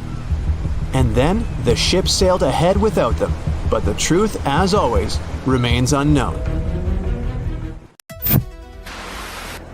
Nearly 140 years ago, some fishermen pulled pieces of a ship from Lake Michigan. But where was the rest of it? From that moment on, hunters spent years searching for the ghost ship. By the 1970s, the hunt reached a new level. One with a $1,000 reward offered to anyone who could find it. Still, nothing. It was as if the vessel had simply vanished into thin air. That is, until now. Researchers have finally found the shipwreck off the coast of Bailey's Harbor, Wisconsin. The ship called the FJ King disappeared back in 1886. At that time, this 140-foot-long vessel had a very important job: transporting grain. Now you might think, grain? Really? That's it? Okay, sure, it's not like the ship was loaded with tons of gold or jewels. But we have to see the bigger picture. At that time, Wisconsin was known as America's breadbasket. The state produced huge amounts of food, especially wheat. In fact, about 1/6 of the nation's wheat was being harvested there. Farming was booming, and that, of course, meant big money. The FJ King was part of that golden era. For about 19 years, it successfully carried and traded grain and iron ore through the Welland Canal. That is, until September 15, 1886. That day, the crew were on their journey to carry iron ore from Michigan to Chicago. It was supposed to be just another routine trip, but they were caught in a powerful storm. The conditions were brutal, with waves nearly 10 feet high. The crew fought desperately to get the water out and keep the ship afloat, but the waves were too strong. They kept coming, one after another. The men worked hard until they couldn't go on anymore. The waves were splitting the ship's seams. At this point, a catastrophe was inevitable. So Captain William Griffin gave the order, "Abandon ship." They had no choice but to get out. The men grabbed their belongings as fast as they could and climbed into the ship's small yawl boat. It was 2 in the morning. Everything around them was dark. As they tried to get closer to shore, the F.J. King went down, bow first. And then suddenly, boom! The crew watched in shock as the ship's stern deckhouse blew off, sending the captain's papers 50 feet into the air. They stayed in the small boat until they were picked up by a passing schooner called La Petite. The crew took them to Bailey's Harbor, and moments later, Captain Griffin filed a wreck report. That's when the real mystery began. In his report, the captain said the ship had gone down about 5 miles off the shore of Lake Michigan. But that was just what he thought. I mean, it wasn't based on any instruments, readings, or anything like that. It was just what he remembered from that night. A week later, though, a local lighthouse keeper spotted the masts of a schooner sticking out of the water, much closer to shore. He reported it to a nearby newspaper, and that's when people really started asking questions. Could that be the F.J. King? Even though they had a solid lead, it didn't take them anywhere. No one could find the boat. Days passed, then months, then years, until 2025. That's when an investigator named Brendan Baylod decided enough was enough. He gathered a team of about 20 scientists and historians to finally track down this historic shipwreck. They dug through hundreds of original documents about the ship and the day it went down, piecing together clues and narrowing down the area where it might be. Many experts were like, "Man, just let it go." And to be fair, they had every reason to feel discouraged. After all, that whole area had already been searched over and over. There was just no way the ship could still be out there. But Bayeux didn't give up. Okay, truth is, he also thought it was a long shot. But working to find the ghost ship had other perks. His team wanted to get some hands-on experience with a brand new super advanced sonar. With that in mind, they set out on their mission, heading to Lake Michigan on June 28th. Okay, great. But where do you even start? First, Bayeux had to clear something up. Back when the wreck happened, who was actually telling the truth about the ship's location? The captain or the lighthouse keeper? Getting that answer would point them in the right direction. Then, Bayeux thought about something that might have already crossed your mind. How could the captain really know where they were? It was pitch black. He'd just been struggling to keep his ship afloat. He couldn't see much. He was exhausted and probably hungry. He definitely wasn't thinking straight. That's when the investigator realized the lighthouse keeper's directions were probably more accurate. Thankfully, he found the newspaper article from 1886. You know, the one I mentioned earlier, where the lighthouse keeper gave a more specific detail about where he'd last seen the ship's masts. What the investigator did next was draw a 2-square-mile grid around that location, and the team decided to map the lake bottom inside that grid, using their fancy tech. So, there they were, aboard the Shoreline, a tour boat that usually carries sightseers along the peninsula. But that day, they didn't really expect to find anything. Their only goal that afternoon was to test their new side-scan sonar, one with much greater capability than the previous model the crew had been using. But then, after about 2 hours of searching, something strange happened. The sonar was sending out sound waves to map the dark floor of Lake Michigan when it started to act a little differently. And as the images began to stitch together, they revealed a shape that was impossible to mistake. A ship. Bingo. They'd found it. Turns out the wreck was less than half a mile from where the lighthouse keeper had said it would be. At this point, some of the crew had to pinch each other. They couldn't believe their eyes. They were shocked, not only because they'd found the ship so quickly, but also because of how well it was preserved. You see, the investigators were hopeful, but they also thought the ship would be shattered into pieces. After all, it had been carrying iron ore, and the weight of all that metal could have torn it apart even more. But no. To everyone's surprise, the hull was almost completely intact. Sure, the front right side was crushed, but the rest of it was pretty much there. The investigators even found the crew's belongings and kitchenware scattered across the lake bottom. Once they got over the shock, they called in archaeologists to examine the site and create a three-dimensional model of the wreck. This is the fifth major shipwreck Bayard and his team have found in the last 3 years, but the truth is, this region is full of mysteries still waiting to be uncovered. The F.J. King is just one of around 6,000 ships that were damaged or destroyed in incidents across the Great Lakes during the 1800s. And it's estimated that hundreds of these wrecks still remain hidden at the bottom of Lake Superior, Michigan, Huron, Erie, and Ontario. Thankfully, discoveries like this one could become more and more common. In fact, more shipwrecks are being found today than at any other time in history. Advances in technology have made scanning the lake floor less expensive and more accessible, not just for professionals, but for amateurs too. And the profile of these modern-day shipwreck hunters has changed. Now, they're more often searching for wrecks for their historical value, not just to find treasure. Another project that could help uncover even more wrecks in the Great Lakes is called Lakebed 2030. It could change everything, as its goal is to map the entire lake floor. And right now, only about 15% has been explored. That means the Great Lakes might still be hiding their biggest secrets, and that, at the very least, is super exciting. Costa Concordia. The Costa Concordia. The Costa Concordia. The Costa Concordia. The Costa Concordia. Costa Concordia. The Costa Concordia. Costa Concordia. The Costa Concordia disaster is a tragedy that took dozens of lives, yet went down as completely avoidable and should have never happened. The disaster was caused by the captain going off course, and it wasn't to dodge an iceberg or fix an engine issue. He wanted to pull a flashy stunt called a sail-by salute. That's when a massive cruise ship sails way too close to shore so people on land can wave. Unfortunately, it became the most catastrophic high in history, claiming 32 lives. It was 2012. Over 4,000 people boarded the Costa Concordia for a chill 7-day Mediterranean cruise. But Captain Francesco Schettino wasn't content with just following a safe, boring route.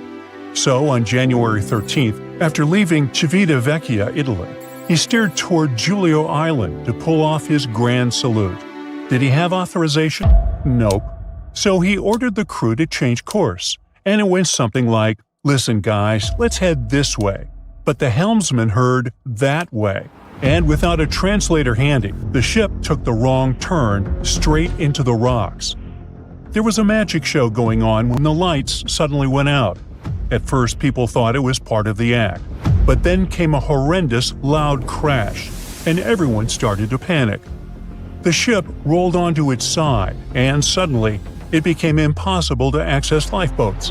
Some passengers had no choice but to jump into the cold sea and swim for land. And this wasn't just cold water, it was hypothermia cold, the kind that freezes your muscles and shuts down your arms and legs in minutes. And to make things worse, the ship hadn't even run an emergency drill, so it was total chaos. At some point, Captain Schettino abandoned the ship. Later, he blamed the disaster not on himself, but on the rocks.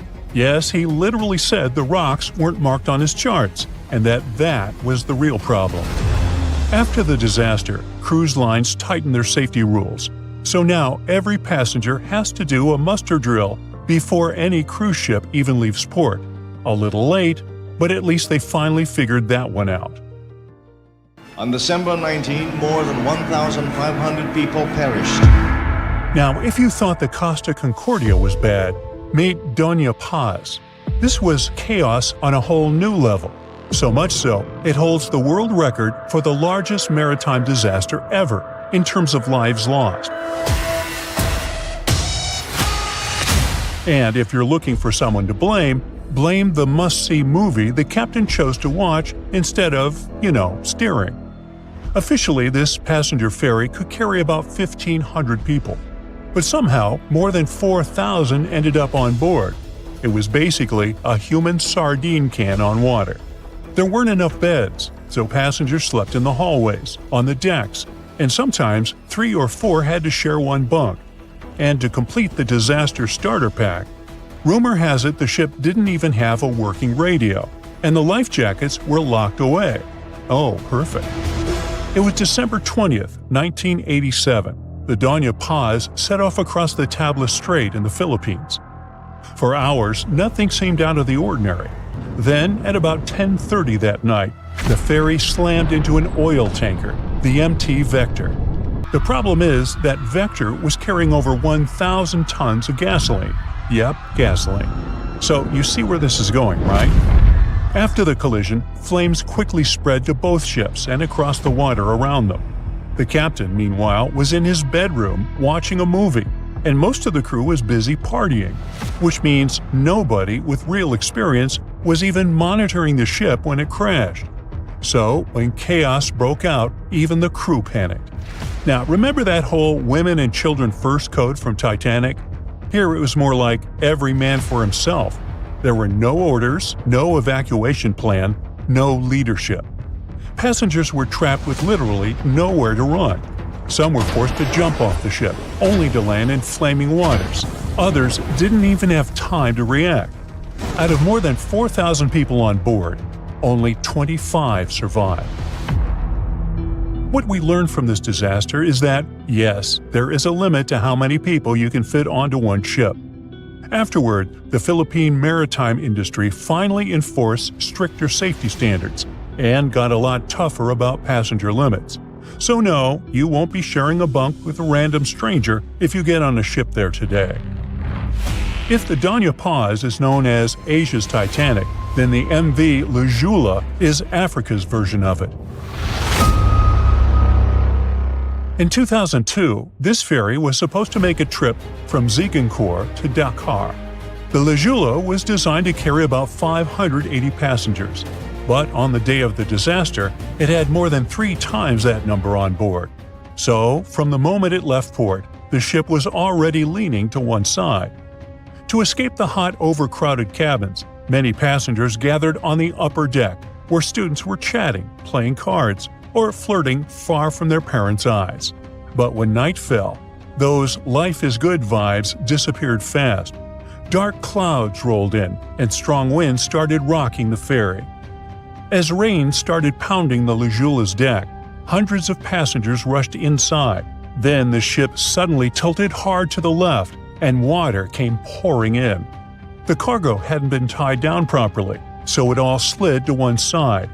Even a heavy generator broke loose, and suddenly everything went dark. Panic spread. People grabbed onto anything they could, railings, ropes, other passengers, but the ship tipped too far. Within minutes, the ferry capsized off the coast of Gambia. Most of the travelers were trapped inside. Only 64 people survived. Even after 2 decades, no one has truly been held accountable. Some blame bad weather, but others say it was human error, and honestly, there were plenty of those. Too many people on board, warnings ignored, and a painfully slow rescue. Let's just hope nothing that tragic ever happens again.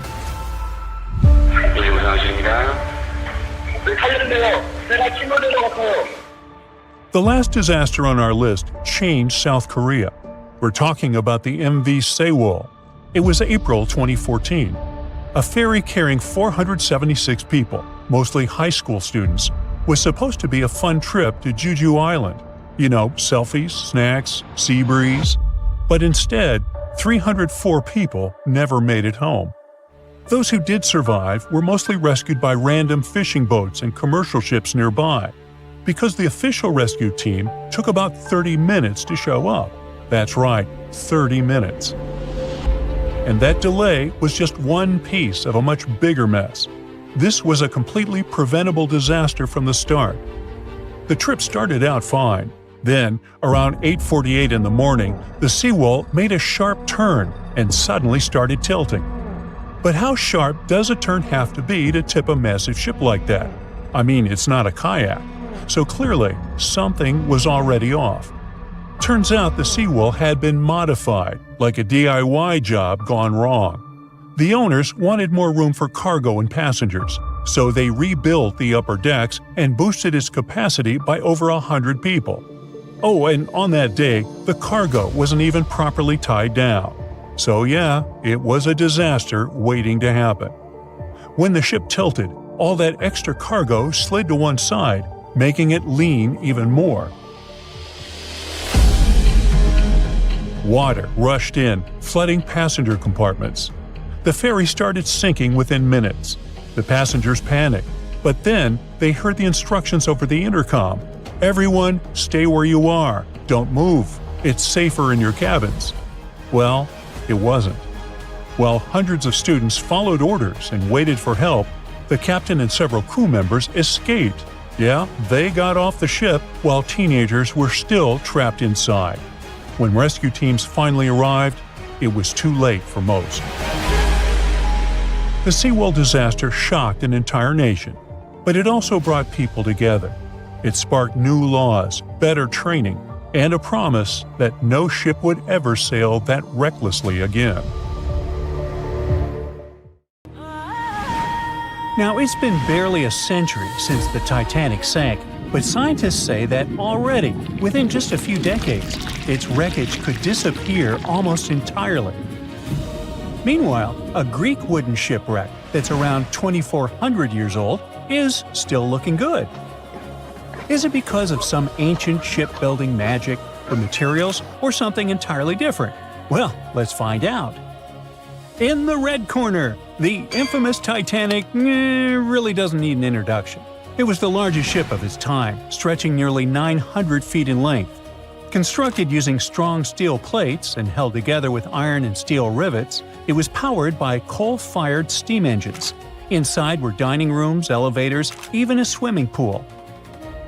In 1912, Titanic set out from Southampton, heading for New York, with about 2,200 people on board. 4 days later, it hit an iceberg. The hull tore open, water rushed in, and the unsinkable ship went to the bottom of the North Atlantic, nearly 2.5 miles down. When explorers finally found it in 1985, it looked surprisingly complete, with 2 large pieces mostly intact. But time, pressure, and salt water have been eating away at it ever since. Parts like railings have fallen apart, decks have sunk, and entire sections are starting to break down. At this rate, experts believe that by around 2037, most of what's left could be gone. Meanwhile, in the blue corner is the Greek Challenger. In 2018, researchers exploring the Black Sea made a very different kind of discovery. About 6,600 feet below the surface, they found a Greek merchant ship that sank around 400 BCE. Now, it's only about 75 feet long, but it's still clearly recognizable as a ship. The mast and rudder are visible. It was most likely a cargo ship, built for short and medium-range trips, transporting goods between ports rather than across open oceans. Whatever happened, it sank deep in the Black Sea and stayed there, surprisingly well preserved. The wood hasn't disintegrated, and the shape of the ship is still easy to recognize even after so much time. This doesn't seem possible, but the explanation is really cool. In almost every situation, wood is far less resilient than steel. Steel is one of the strongest materials humans have ever made. It can handle huge pressure and heavy loads for years. That's why modern ships, skyscrapers, and bridges are built from it. Wood is soft, flexible, and much weaker. It deteriorates rather quickly, especially when exposed to sunlight, oxygen, and water. Wooden shipwrecks are doomed to disintegrate sooner or later. Salt water soaks in, fibers break down, and living things start to eat it. In shallow or warm seas, wood becomes a meal for shipworms. Well, not actual worms, but mollusks that drill through timber like underwater termites. They feed on wooden ships, and in just a couple of decades, poof, gone. So, by all logic, the Titanic, made of solid steel, should be the one lasting longer. And the Greek ship, made of wood, should have turned to dust centuries ago. But that's only true when both are exposed to a similar environment. Titanic's remains are in the North Atlantic. It's one of the harshest environments on Earth. The wreck lies about 12,500 feet deep, where the pressure is more than 370 times greater than at the surface. Temperatures hover just above freezing, and the water is loaded with salt and dissolved oxygen. When iron and steel meet oxygen and salt water, they form iron oxide, or rust. But the Titanic's decay isn't just chemical, it's also biological. In the 1990s, scientists discovered special bacteria on the wreck called Halomonas titanicae. These microbes actually feed on the metal itself, building fragile, icicle-shaped formations called rusticles. Rusticles may look solid, but they're brittle and hollow, like coral made of rust. As they grow, they break off, taking bits of the ship with them. Every rusticle that falls means a little more of the Titanic disappears. Add to that strong underwater currents and deep-sea pressure, and it's easy to understand why the wreck is slowly collapsing in on itself. The Black Sea, on the other hand, has some fascinating traits that make it unique. Its structure is like a giant layer cake, made of two completely different oceans stacked on top of each other. At the top, you have regular seawater, full of oxygen and marine life. But below about 600 feet, it's quite the opposite. The deeper layer is dense, salty, and completely cut off from the surface. Scientists call this stratification, meaning the layers don't mix much, kind of like oil and vinegar after they've settled in a bottle. That happens because rivers on one side bring in a lot of fresh water, while salty water from the Mediterranean sneaks in through a narrow passage near Turkey. The fresh water floats on top because it's lighter, trapping the heavier, saltier layer underneath. Now here's the cool part. That lower layer has been sealed off for thousands of years. No oxygen reaches it, so oxygen-dependent marine life can't survive. Instead, it's filled with hydrogen sulfide, a gas produced by bacteria that live off decaying organic matter. In other words, the environment helps preserve materials by preventing typical biological decay. Without oxygen and living creatures to feed on wood or metal, whatever sinks there basically ends up frozen in time for quite a while. And it really works. Even delicate things like rope, leather, and fabric have survived at those depths. That's why archaeologists love this place. They've recorded over 60 shipwrecks – Greek, Roman, Byzantine, and Ottoman, many of them remarkably well preserved. Ancient shipbuilders were true artists. They didn't have machines or metal welding, but they knew how to make wood strong enough to survive storms and long voyages. By the 5th century BCE, Greek builders had developed ships capable of traveling on long-distance Mediterranean trade routes. Their design stayed mostly the same for centuries. You could say they were the trucks of the ancient world, just slower. Over time, humans kept improving their ships. By the Middle Ages, sailing vessels had multiple masts and complex rigging, allowing them to cross the oceans instead of just hugging the coast. Then came the Age of Exploration, massive wooden ships with cannons, global trade, and sea empires. By the 19th century, wood had reached its limits. Steam engines replaced sails, and iron and steel replaced timber. Ships got bigger, faster, and stronger.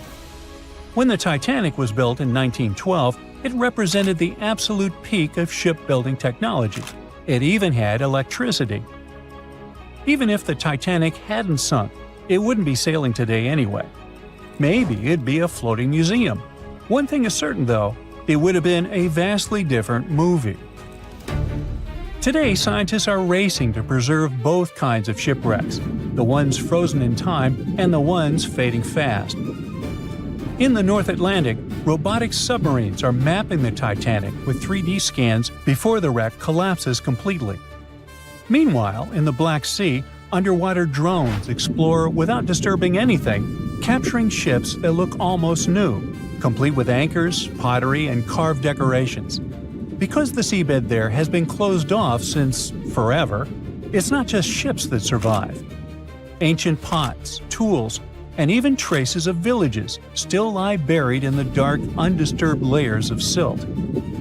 It's one place you need on your map if you are into sea archaeology. But not all shipwrecks are left untouched. Around the world, an increasingly common approach is turning select historic wrecks into managed underwater museums. Instead of keeping them out of reach, scientists and conservationists are inviting divers to explore them responsibly. For example, off the coast of Greece, one ancient shipwreck from the classical era now serves as a protected dive site. In most cases, moving sunken boats is impractical and risks damage. They're safer underwater until some new technology arrives. Maybe we're not that far from the future where commercially available submarines could allow everyone to see the Great Titanic firsthand. That's highly unlikely, of course. But in case of a what-if scenario, we just have to hope it happens while the ship is still there. This video's kinda serious. You won't find any jokes or memes here. It's possible that after watching it, you will change your mind about buying cruise ship tickets, because we're going to talk about people who went missing during such vacations. The cases opened by the police have not been solved.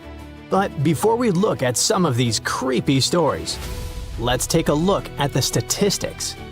Over the past 20 years, more than 200 passengers have disappeared on cruise ships. That's about 10 people a year. A small percentage compared to the millions of people who travel by ship every year. But every missing person is a family member. It's a whole life and a story. Most likely, there are many more such cases, but cruise companies sometimes don't want to spoil their reputation and talk about missing people, despite the fact that the U.S. Department of Transportation maintains an archive of such incidents. So, let's get to the first case. The disappearance of Amy Bradley. Some of you have probably seen the documentary about this girl who disappeared on board the Royal Caribbean Rhapsody of the Seas cruise ship. March 23, 1998. It was a luxurious trip to the Caribbean where Amy went with her family. Delicious food, beautiful views, cocktails, parties, and lots of amazing people. Amy was having a great time. But then, the morning of March 24th came, and the girl disappeared. On March 23rd, 23-year-old Amy was hanging out with her brother at the ship's nightclub. She met a musician from the cruise band, danced with him, and returned to the cabin around 3:30 a.m. At 5:30 a.m., her father saw Amy sleeping on the balcony. Half an hour later, the woman disappeared. More than 27 years have passed, and Amy Bradley has remained missing. Of course, the Coast Guard and the FBI carefully searched the ship and the water after the woman's family reported her missing, but the search was unsuccessful. Investigators questioned the musician Amy had been dancing with, but no charges were brought against him. There were no clues about what had happened to the girl or who might have been involved in her disappearance. The case became so well known that movie makers made a documentary about her. Thanks to the publicity, various theories began to appear about what could have happened to Amy. One of the most popular versions was that someone had abducted her for evil purposes. There were reports that someone had seen her in Barbados. In January 1999, more than 10 months after her disappearance, someone said they'd seen a girl who looked like Amy on the island of Curacao, and that she'd been asking for help. A girl's face that looked like Amy's appeared on the internet, but none of these clues led to solving the mystery. The FBI announced a reward of up to $25,000 for any information that would help find Amy. The search is still ongoing. Another story happened on May 12, 2005. 71-year-old Hu Pham and 67-year-old Hu Tran went on a Carnival Cruise Line's Destiny cruise in the Caribbean with their daughter and granddaughter. The vacation was going great until the elderly couple disappeared from the ship. The book that Hu Tran had been reading was found on one of the ship's decks. The crew members also found the couple's shoes and Tran's wallet. Even after a thorough search of the vessel, no other traces were found. Of course, the first thing that comes to mind when two old people disappear on a cruise ship is that they could have fallen overboard. The ship repeated its route to look for the couple at sea, but 13 hours of searching didn't help. The FBI joined the investigation. Detectives were trying to find who might have wished harm on Pham and Tran. They interviewed witnesses and many of the ship's passengers, but there were no suspects. There was no reason to think that a third person was involved in this mystery. The Pham and Tran family is still trying to solve this mystery, but all official investigations have stopped.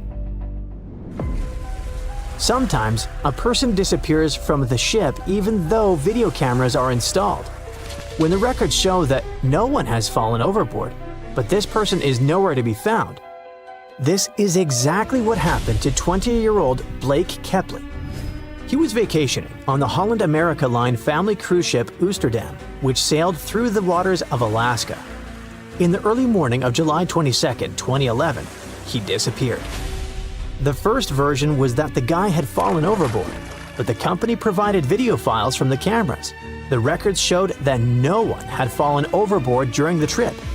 It felt like Blake had just disappeared into thin air. The U.S. Coast Guard conducted a massive search of more than 350 miles of the ocean, but they found no trace. On July 23rd, one day after the disappearance, the search stopped. Blake's disappearance was noticed when he didn't disembark in Ketchikan. He may have passed unnoticed, but there's no evidence to support this version. In addition to cameras, the ship was equipped with a fall detection system, and it didn't detect any falls. The only tiny clue was a grainy photo from the cameras. It showed someone walking around the deck on the day when Blake Kepley disappeared. But it's hard to say who exactly was walking there because their face remained unseen. Since Blake's disappearance, his family has raised the issue of improving detection systems for people who fall overboard many times. The scariest thing in such situations is the unknown. The family can't let go of the missing person, and it torments them. Such detection systems could save relatives and loved ones from uncertainty. Almost all the stories about missing people on cruises are about passengers. But the next case concerns a crew member. 24-year-old Rebecca Corium worked on board the Disney Wonderliner as a youth activity coordinator. At 5:45 a.m. on March 22, 2011, upset Rebecca was talking on the phone in the crew lounge. She was captured on a video camera, and it was the last time Rebecca was seen alive. The crew conducted an inspection of the ship and the surrounding waters off the Pacific coast of Mexico, but the girl was never found. But the most mysterious thing about this story is that a few weeks after the disappearance, someone used Rebecca's credit card, but it's still unclear who did it. Many years have passed since the disappearance of this girl, and of course, during this time, there were theories about what had happened. The ship's captain suggested that Rebecca had been washed overboard by a large wave when she had been near the pool, but the woman's family rejected this idea. Others said that someone had wanted to harm her, but there's no confirmation of this version. Angelo Faliva worked as the first chef in the kitchen of the Coral Princess liner. On November 25, 2009, according to eyewitnesses, Angelo had a conflict with one of the employees. At about 8:15 p.m., Angelo was talking to two passengers in the dining room and then returned to the kitchen. Then someone saw him enter an elevator going down to the lower decks, which were open only to the liner's employees. No one has ever seen Angelo Faliva since.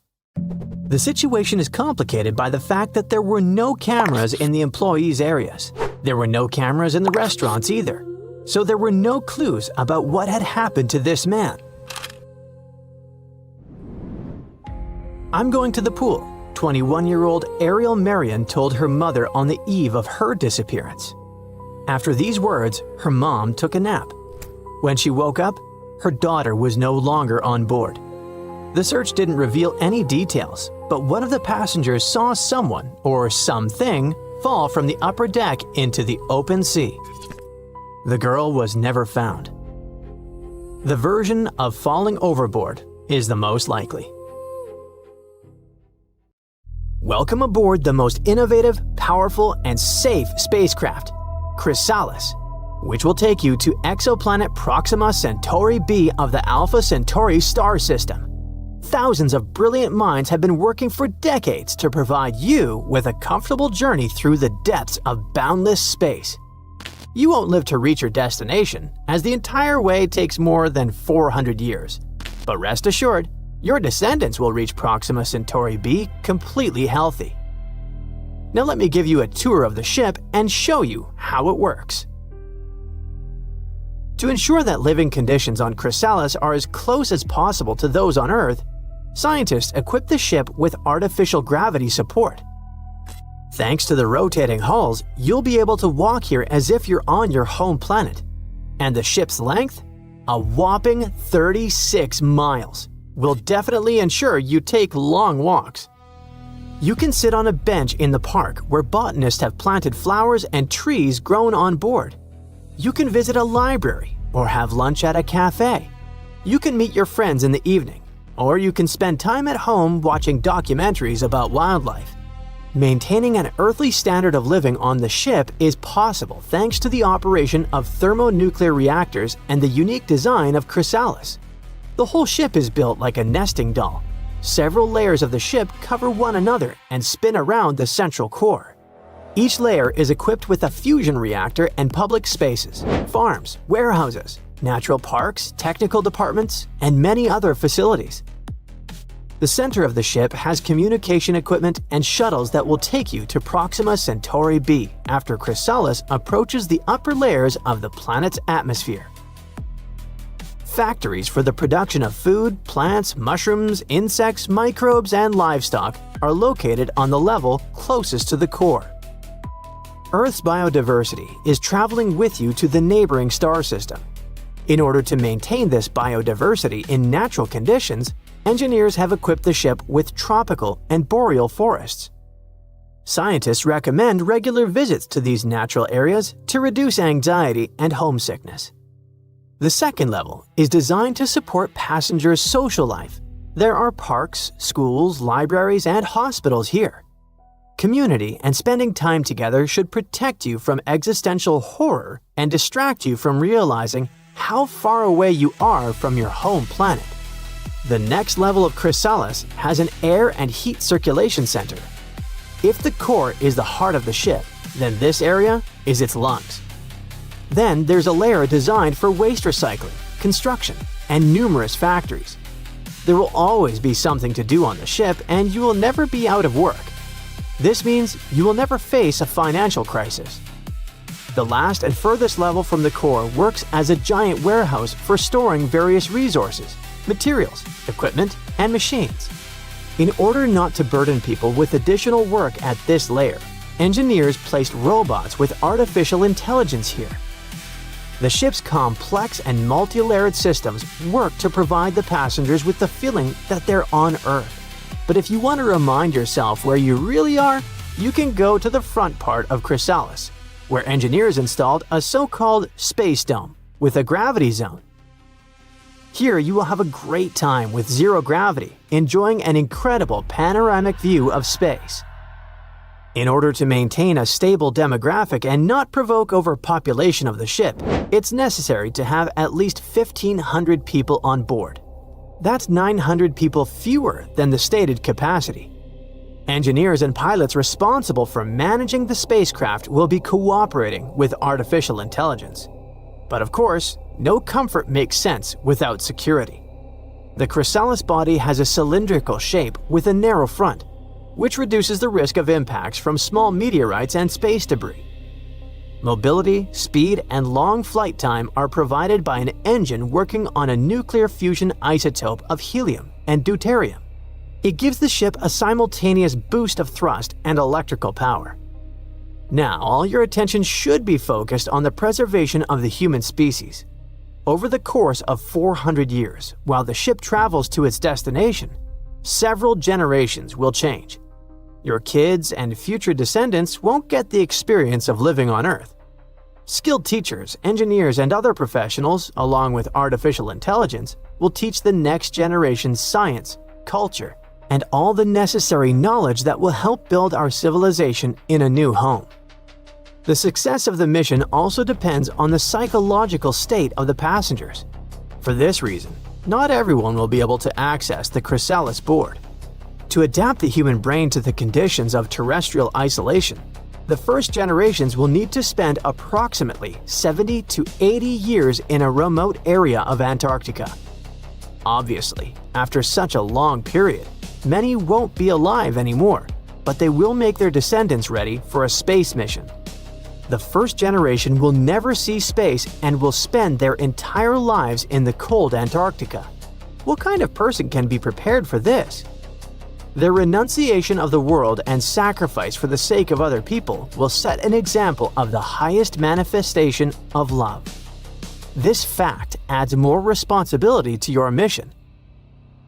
You've just watched the presentation of the Chrysalis project, which won first place at the Project Hyperion Design competition. A group of specialists has prepared a well-thought-out plan to create a spacecraft capable of taking us to the nearest planet suitable for habitation. According to estimates, this ship can be built in 20 to 25 years. But first, people need to invent fusion reactors. This project is a practical instruction on how to start the expansion of space, or how it can work like Plan B in case a global catastrophe happens on our planet. But what is this planet that has captured the minds of scientists and astronomers? Could it potentially become our new home? Proxima Centauri b is located 4.24 light-years away. It's not easy for the human mind to imagine and realize this distance, but relative to the entire outer space, it's very close to Earth. 1 light-year is the distance that you travel during 1 year moving at the speed of light, which is approximately 983 billion feet per second. The distance Chrysalis would have to cover is about 25 trillion miles, and the time needed for this journey is about 400 years. The ship would accelerate during the first year of this long voyage, and it'd slow down for the last year of the trip. It'd be a long, risky, and very exciting journey, but the result would be worth it. Proxima Centauri b was discovered in 2016. Its mass is 1.1 times that of Earth, and it orbits its star every 11 days. The distance between the planet and its star is ideal for getting enough light and maintaining temperatures above the freezing point of water. But because of this proximity, there is a possibility that Proxima Centauri b is under a strong influence of gravity and orbits the star with one side, like the Moon orbits Earth. Anyway, the planet immediately attracted everyone's attention because it turned out to be very similar to Earth in many ways. Scientists used special computer models to study Proxima Centauri b. The same models are used to study the climate of our planet. They found out there might be huge areas of liquid water in that distant world, and probably living organisms. But if the planet is always facing the sun with one side, there's probably a huge temperature imbalance. Fortunately, this problem can be solved. According to new calculations, Proxima Centauri b might have a large circulating ocean that can effectively transfer heat from one side of the exoplanet to the other. A similar process happens on Earth. For example, the east coast of the United States has a milder and warmer climate because the Gulf Stream carries warm water from the tropics there. In California, the ocean current brings cold waters from the north and prevents this side from getting too hot. So maybe Proxima Centauri b is really not a bad option for us. It's June of 1857. A fierce storm slams into Gechen Bay, Australia, and rips apart a Dutch ship weighing 800 tons. Part of the crew tries to escape in a small boat, but only 9 of the 25 men on board survive. Now, many years later, researchers believe they've found this long-lost gold rush shipwreck. Yep, this ship is tied to one of the most dramatic high-stakes chapters in Australia's history. We're talking about the shipwreck of Koning Willem de Tweede, a vessel built back in 1840. This historic ship discovery is a big deal since it's now considered a real treasure in the world of underwater archaeology in Australia. Let me tell you why.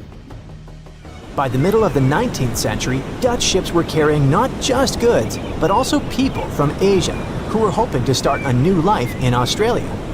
And they were all chasing one thing: gold. Yep, the precious metal was discovered in Australia in 1851. Well, officially at least.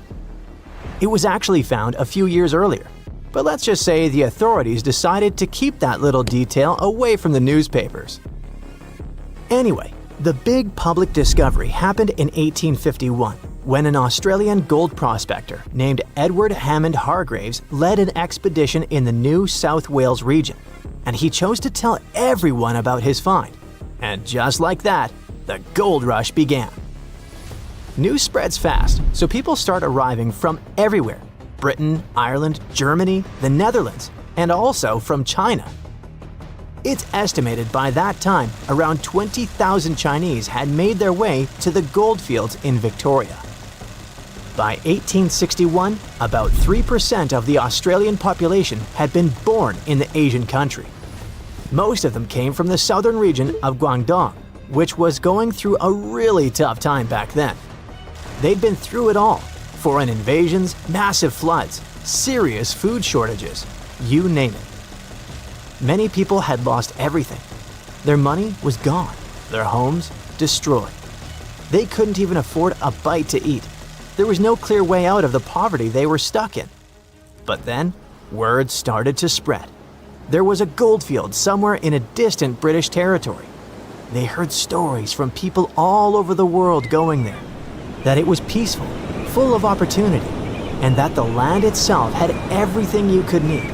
It sounded like a dream. Before long, they began calling it Xinjin Shan, or New Gold Mountain. So, many scraped together what little they had left to reach Australia and start over. It was a shot at a better life, a chance to lift entire families out of poverty. But getting there wasn't cheap or easy. They had to travel in huge ships, and the average trip from Guangdong province took about 3 months to reach Sydney or Melbourne. At some point, Australian authorities decided to impose a tax on Chinese arrivals. Every passenger who disembarked at Victorian ports had to pay a £10 poll tax. So what do you think happened? The routes changed, of course. Instead of docking directly in Victoria, ships began stopping in Robe, a town in the southeastern part of South Australia. From there, people would walk about 250 miles all the way to the goldfields, just to avoid paying the tax. And this area is exactly where the Koning Willem de Tweede was discovered. Yep, our Dutch ship was found off the Robe coast, and it was one of many vessels that carried Chinese passengers to Australia. Now you can see why it's historically important, right? On the 16th of June, 1857, it brought around 400 people safely to shore so they could start their lives over. The ship itself didn't get a happy ending though. After dropping them off, it was supposed to continue its journey, but then a storm rolled in. So the ship had to drop anchor and wait it out in Geechin Bay. The weather kept getting worse. The anchor began to drag, and by the 13th of June, it was completely lost. The captain, called Hendrik Geisen, had to act fast. He made the call to beach the ship in hopes of saving both the vessel and his crew. But there was a problem. The ship ran aground on Long Beach, about 3 miles east of Robe, and it started breaking apart quickly in the rough seas. The rest of the story is tragic. 16 sailors drowned when one of the ship's small boats turned upside down. Only 9 men made it out alive. Captain Geisen stayed aboard the wreck. He eventually reached the shore by clinging to a cask. Thankfully, people who were on the beach managed to pull him out of the sea using a rope.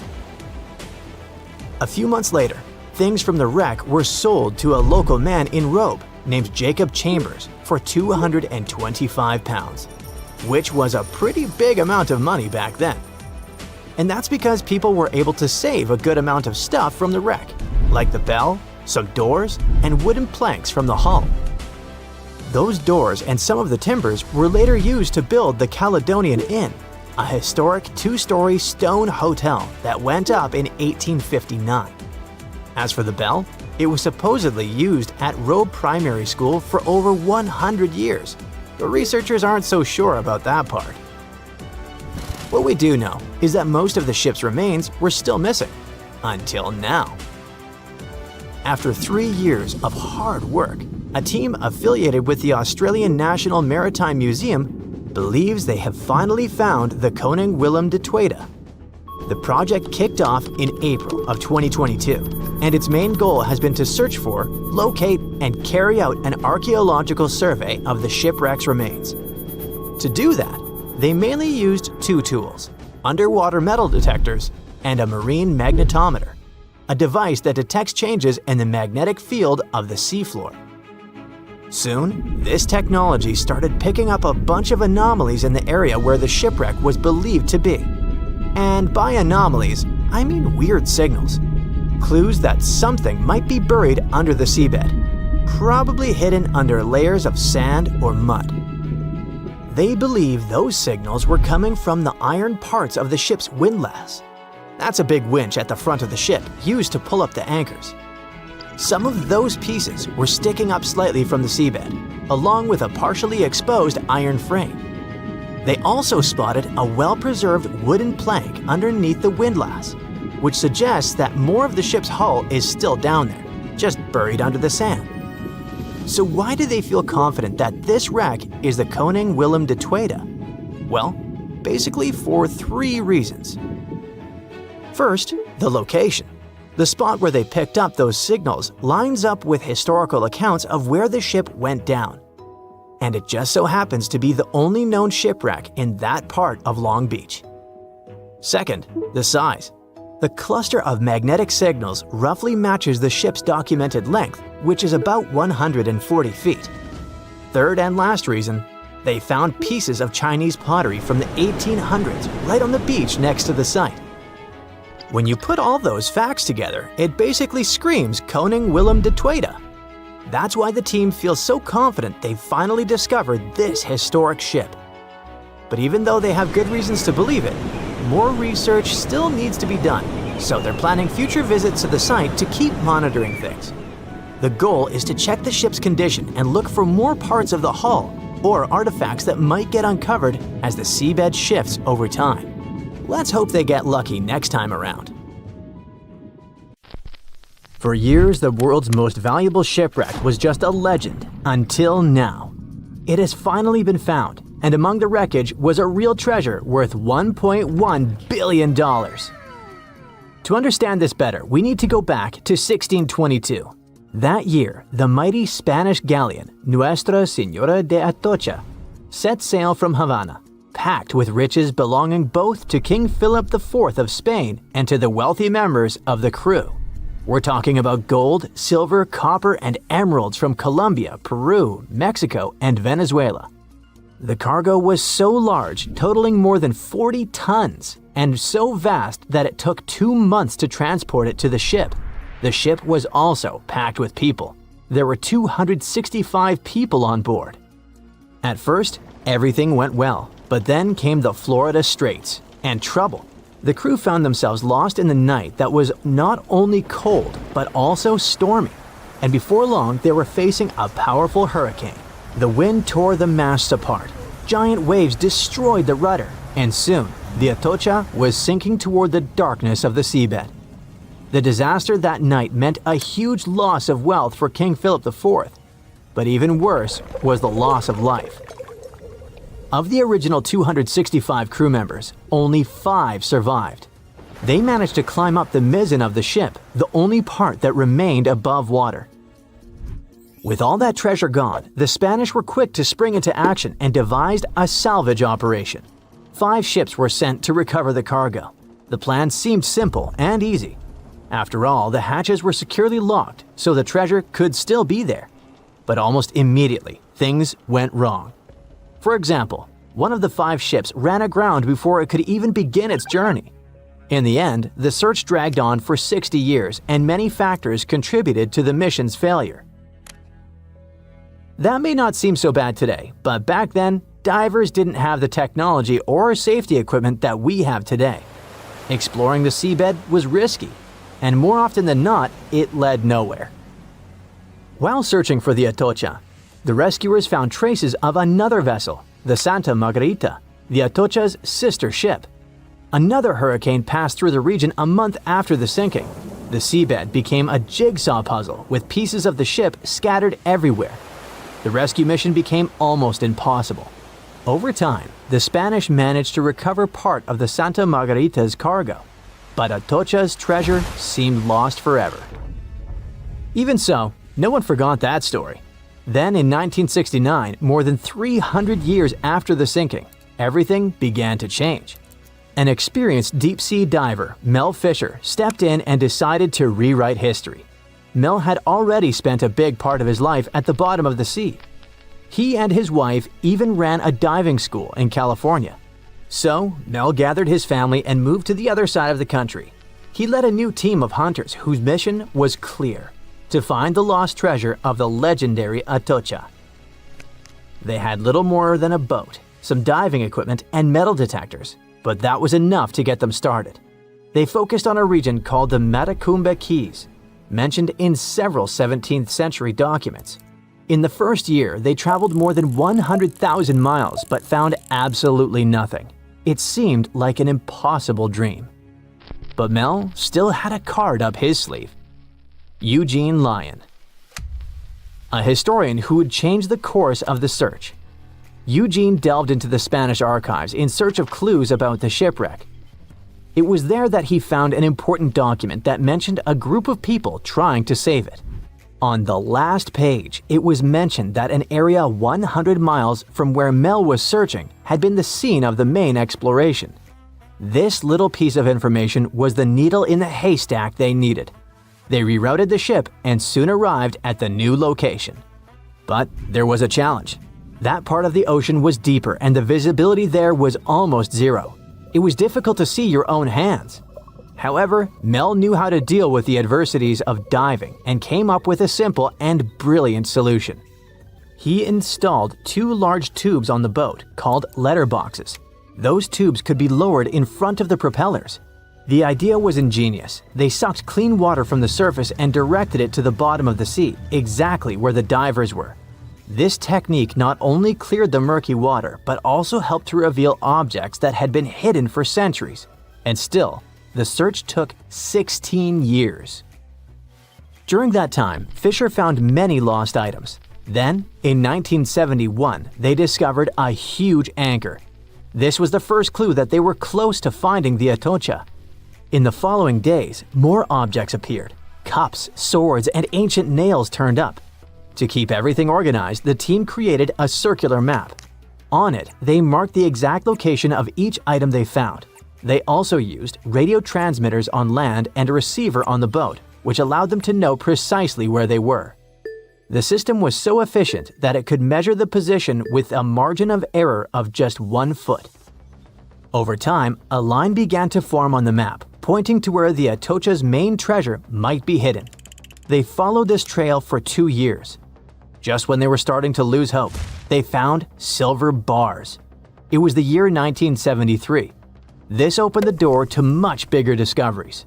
The silver alone was worth over $100,000, but the real treasure was yet to come. On July 20th, 1985, valuables that would be worth around $1.1 billion today were finally discovered in the main hull of the ship.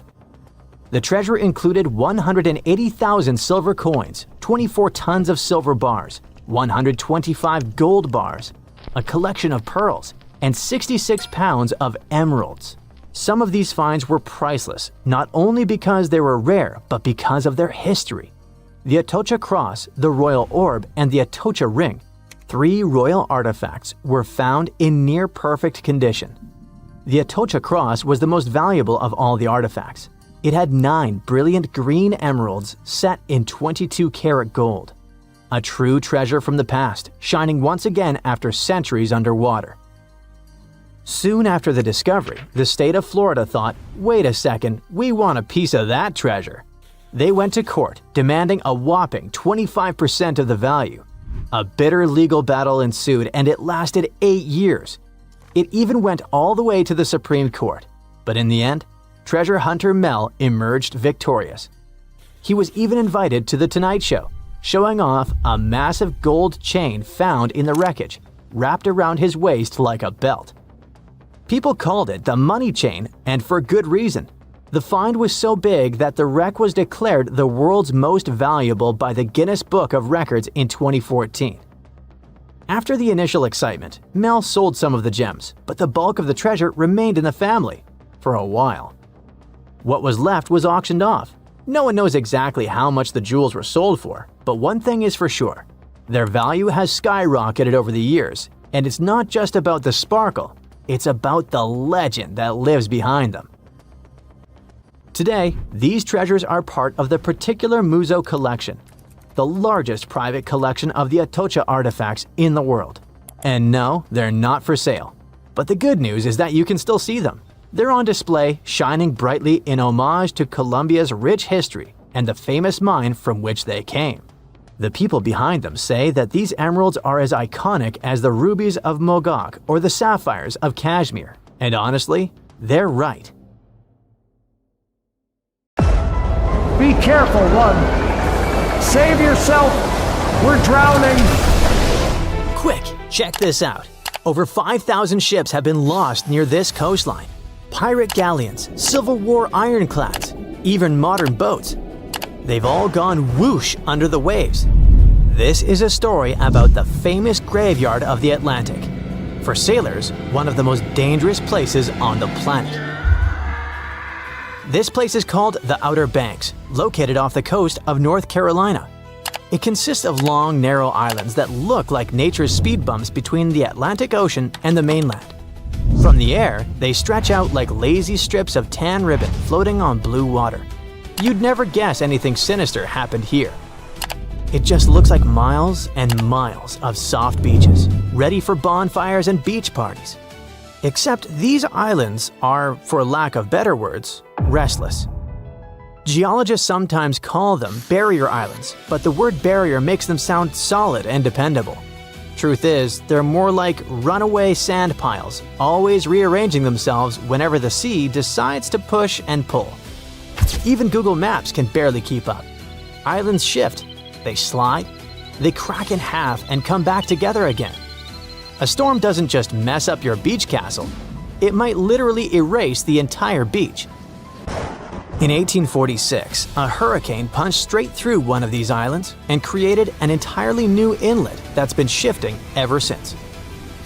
One other cool example is from 2003, when Hurricane Isabel remodeled the landscape with a brand new 1,700-foot wide inlet. It cut a section of the island completely. People were stuck on the wrong side. The only way in or out was by boat or airlift because the road was completely underwater. Yes, an entire highway was washed off and submerged. There had to be at least one local who was like, "Hey, cool. I always wanted to live on an island inside another island." More recently, in 2017, a brand new island nicknamed Shelly Island suddenly appeared off Cape Point. People were walking on it, taking selfies, posting TikToks. Less than a year later, gone. Vanished back into the waves like some kind of magic trick. That's what makes this place so unpredictable. It's like the land is on loan from the sea, and the sea always wants it back. But why does this happen? Let's say you build a sandcastle right where the waves keep hitting. Not up on the dry sand, but right where the water's coming in and out.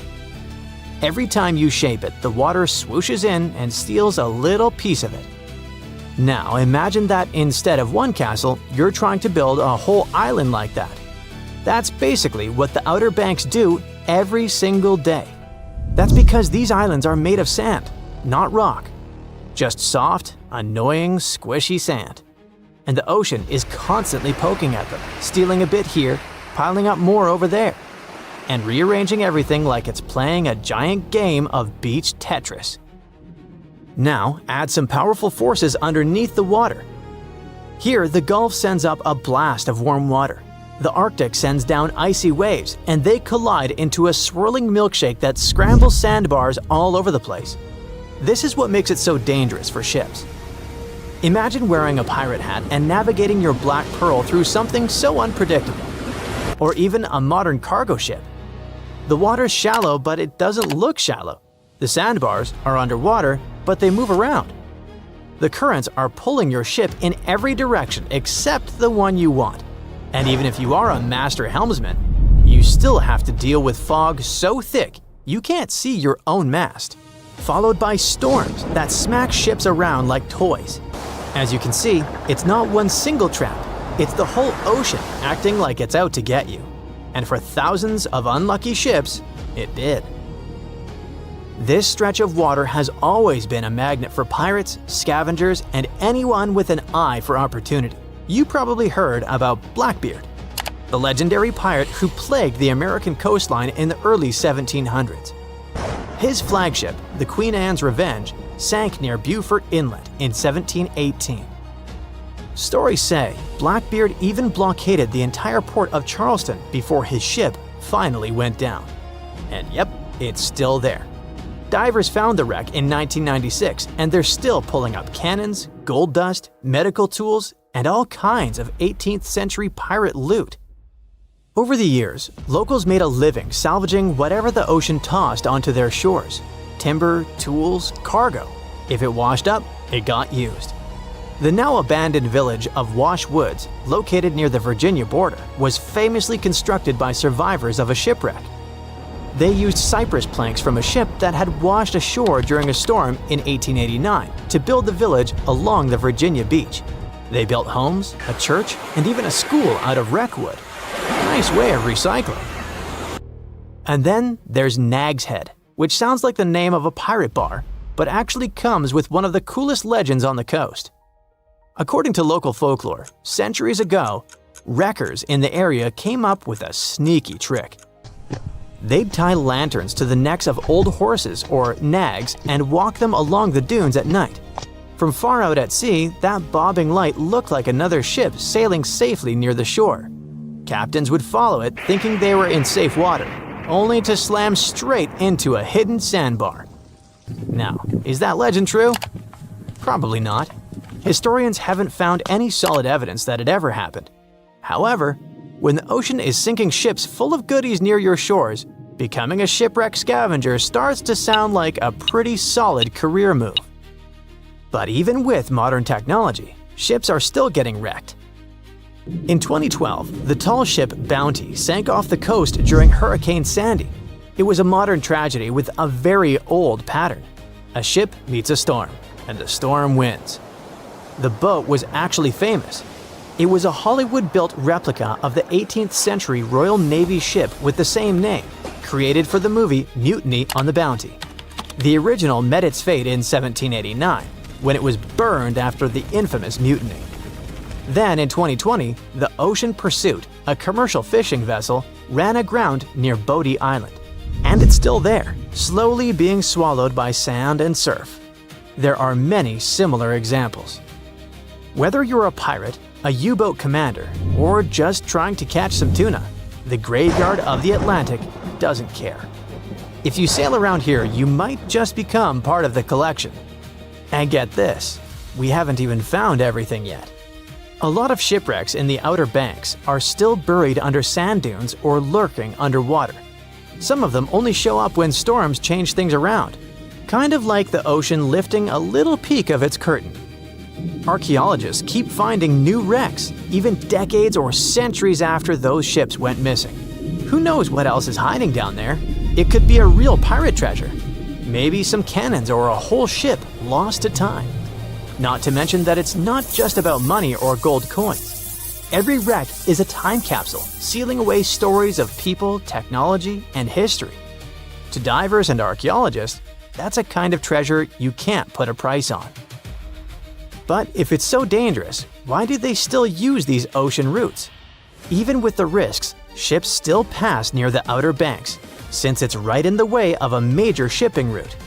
The Atlantic coast of the US is super busy, and the Outer Banks is positioned between northern ports and southern ports. If you're transporting goods, it's tough to find a shortcut without wasting time and fuel. Plus, modern technology does help. I guess the moral of the story is, get a better ship with GPS and sonars. The graveyard of the Atlantic is still open for business. Ships keep sailing through, storms keep rolling in. And the sea? On a fine summer night of August 30th, 1892, a shipping magnate took his family for a cruise on Lake Superior. They were traveling on the Western Reserve, which was supposed to be one of the safest ships of its day. It was made of a type of steel like that used to construct the infamous Titanic, and it ended up with a similar tragic destiny. The ship broke in two and was found only 132 years later, in 2024. The 300-foot steamship was the first steel-plated freighter on the Great Lakes. One newspaper called it the Inland Greyhound because of how quickly it cut through the water. Peter H. Minch was the owner and inventor of this vehicle, which had been built just 2 years earlier in Cleveland. On the night of its last voyage, the ship set off toward Two Harbors, Minnesota. Minch brought along 5 of his family members: his wife, their 2 kids, his sister-in-law, and his niece. There were also 22 crew members aboard. It was a pleasant and smooth ride while they were sailing across Lake Huron. But as soon as they left Whitefish Bay, the lake turned wild, and the crew had to drop anchor for a while. Later that evening, as they entered Lake Superior around 9 p.m., a fierce summer storm moved in with powerful winds and crashing waves. Then disaster. The ship began to split in two. Within just 10 minutes, the Western Reserve was completely underwater. Everyone managed to get into lifeboats. The Minch family, with some crew members, took the wooden one, and the remaining 10 people got into the metal one. But the storm was so brutal that the metal boats sank right away, and only a few made it into the other lifeboat. That second boat floated for the next 10 hours. A steamship passed by, but didn't notice or hear the people calling for help. Around 7 o'clock the next morning, the lifeboat got within a mile of shore near Deer Park, Michigan. They were so close to safety, but sadly, the lifeboat flipped too, and they all ended up in the freezing water. The only survivor of this tragedy was 24-year-old Harry Stewart, the ship's wheelsman. He swam a full mile through the freezing water and made it to shore, almost unconscious but alive. He later mentioned he survived only thanks to a heavy-knit, close-fitting pea jacket. The Western Reserve was lost for over 100 years until a couple of determined explorers finally tracked it down. They spent over 2 years searching non-stop for the wreck off Michigan's Upper Peninsula. Daryl and Dan Ertl found it using a side-scan sonar that looks half a mile out on each side. One day, they saw a tiny blip on the left side of the scan. It was small, but Daryl measured the shadow, noticed that it was about 40 feet tall, and realized it must be something important. So they turned back and scanned directly over the spot. They saw cargo hatches and the wreck that looked like the ship had snapped in two, with one half lying on top of the other in an almost impossible position. Each piece measured around 150 feet long, and once they checked the width, they knew for sure that they had just found the legendary Western Reserve. Historians are still not sure why the vessel, that was supposed to be unsinkable, suddenly snapped in half, but they have a few solid theories. One idea is something called hogging. It happens when the ship rides up over a giant wave and the bow and stern are left hanging in the air with nothing underneath to support them. That puts a large amount of pressure on the middle, and it bends down like a stick when you're pulling both ends. Another plausible reason concerns the steel the vessel was made of. Back then, steel was the hot new substitute for iron. But quality control wasn't perfect. Some steel plates weren't made very well, which could have caused a serious weak point in the ship's body. There's also the chance that the ship didn't have enough ballast, which is the weight used to keep it stable, or maybe it wasn't balanced correctly. Sadly, just 8 weeks after the Western Reserve tragedy, another vessel that had been built at the same time with similar mill runs of steel plate repeated the destiny of its twin. The W.H. Glacier was a steam freighter used to transport cargo between ports on the Great Lakes. It set out on what was supposed to be a routine trip on October 26, 1892. Loaded with over 3,000 tons of coal, the ship left Buffalo heading for Milwaukee. Captain Leeds H. Weeks and a crew of 18 were on board. Everything seemed normal at first, and by the afternoon of October 28th, the ship passed through the Straits of Mackinac and entered Lake Michigan. It was expected to reach Milwaukee by the 30th, but it never made it. A massive storm slammed into Lake Michigan and Lake Huron on October 28th and 29th, and created havoc on travel plans for many, many ships. When the storm finally passed and boats started pulling into port, people began to piece together what happened to the W.H. Glacier. One captain who was sailing nearby on his schooner said he saw a large steamer battling the storm about 20 miles northwest of North Manitou Island around 8 p.m. on the 28th. The ship looked helpless, and there was no movement or sign of life. Another captain later saw furniture and parts of the ship's bridge floating in the lake near South Manitou Island. Then 2 more steamers picked up broken pieces of W.H. Glacier's pilot house in the same area. It became clear that the storm had destroyed the freighter, and tragically, no one survived. The Great Lakes are a hot spot for shipwrecks, and there have been between 6,000 to 10,000 of those starting in the 17th century. Back in 1679, the Griffon became the first European vessel to vanish without a trace on the lakes. It sailed all the way from Buffalo, New York, to Green Bay, Wisconsin, passing through Lake Erie, the Detroit River, Lake St. Clair, and Lake Huron before reaching Lake Michigan. After a stop in Green Bay, it started heading back, and then it was never seen again.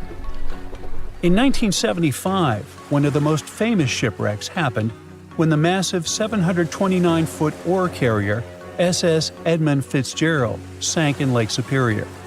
A fall storm was supposed to stay far south of their route, but things changed fast.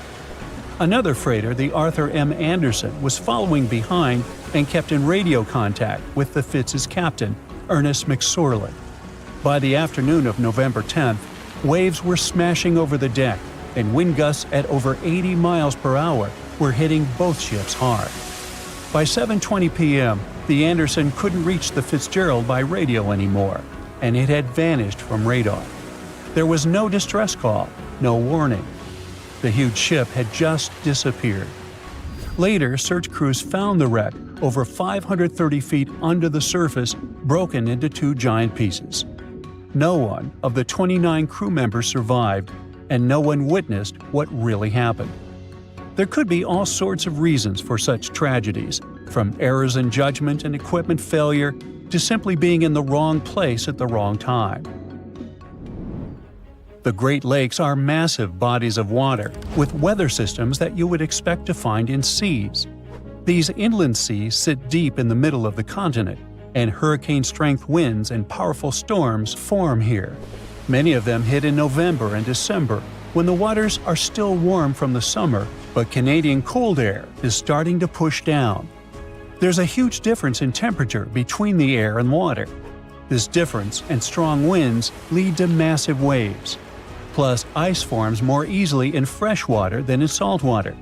It builds up on ships quickly, and crew members also have to get around tricky ice waters. Water levels here are also unstable. In wet years, storms are more likely to happen, and this makes the risk of damage or disaster higher. There's a stretch of water that even the most experienced explorers fear. No matter what season you choose to cross it in, you risk meeting face-to-face with waves that can reach as tall as the Hollywood sign.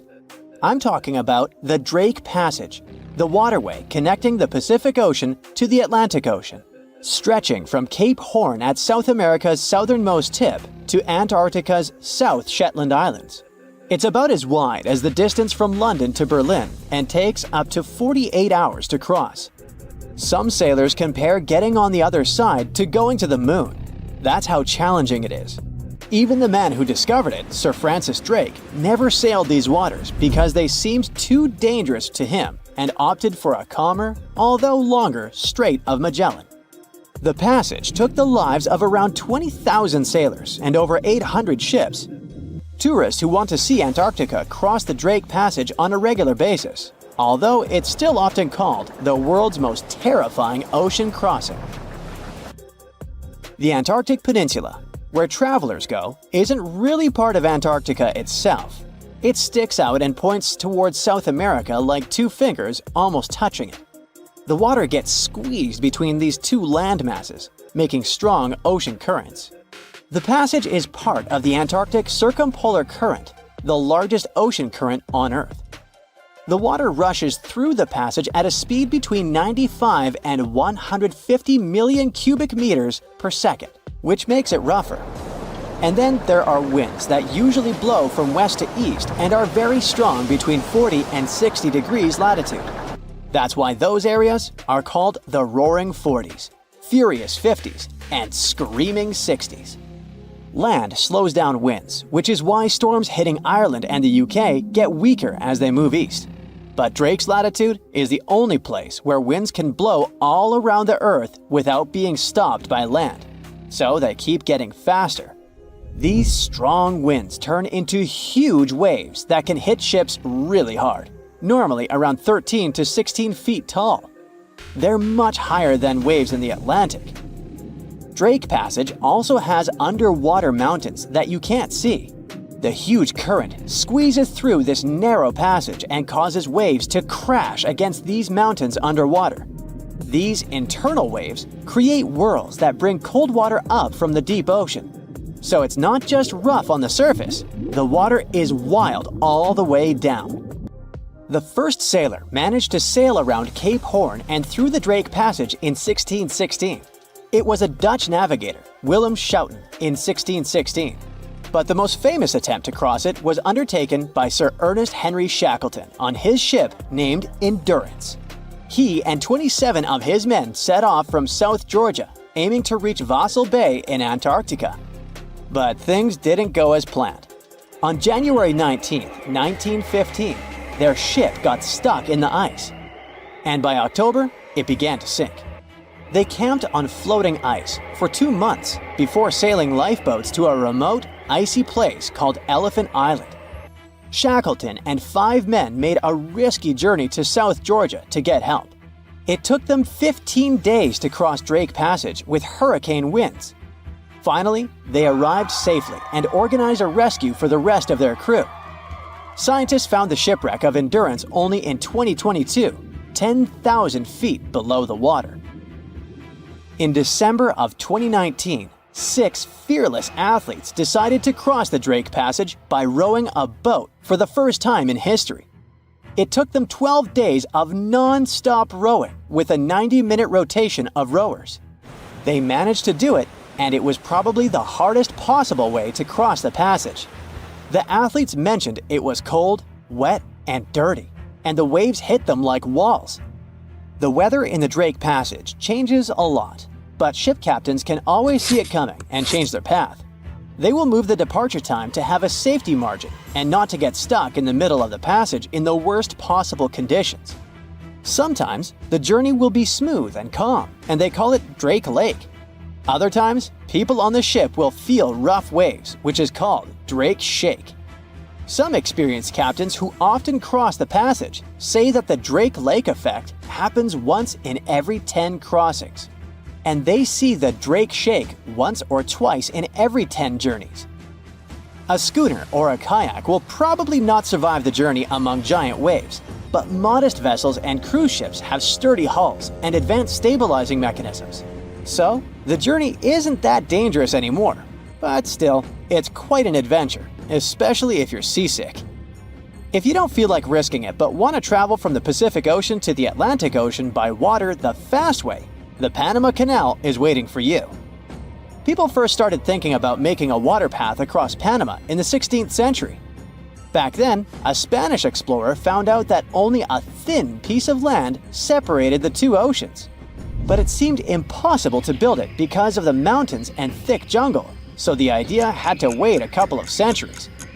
Finally, in 1880, France, led by the man who built the Suez Canal in Egypt, tried to make the canal. But the people who started the construction soon found out it was much harder than it looked on a map. The land in Panama was one of the toughest and most dangerous places to dig a big waterway. Workers had to literally move huge mountains in a jungle full of snakes, where it was really hot and rainy. During the wet season, heavy rain turned rivers into wild rapids and soaked the workers. Sometimes, they didn't see the sun for 2 weeks, and their clothes stayed wet all the time. Big rocks were falling, and tiny mosquitoes that carried malaria made people very sick.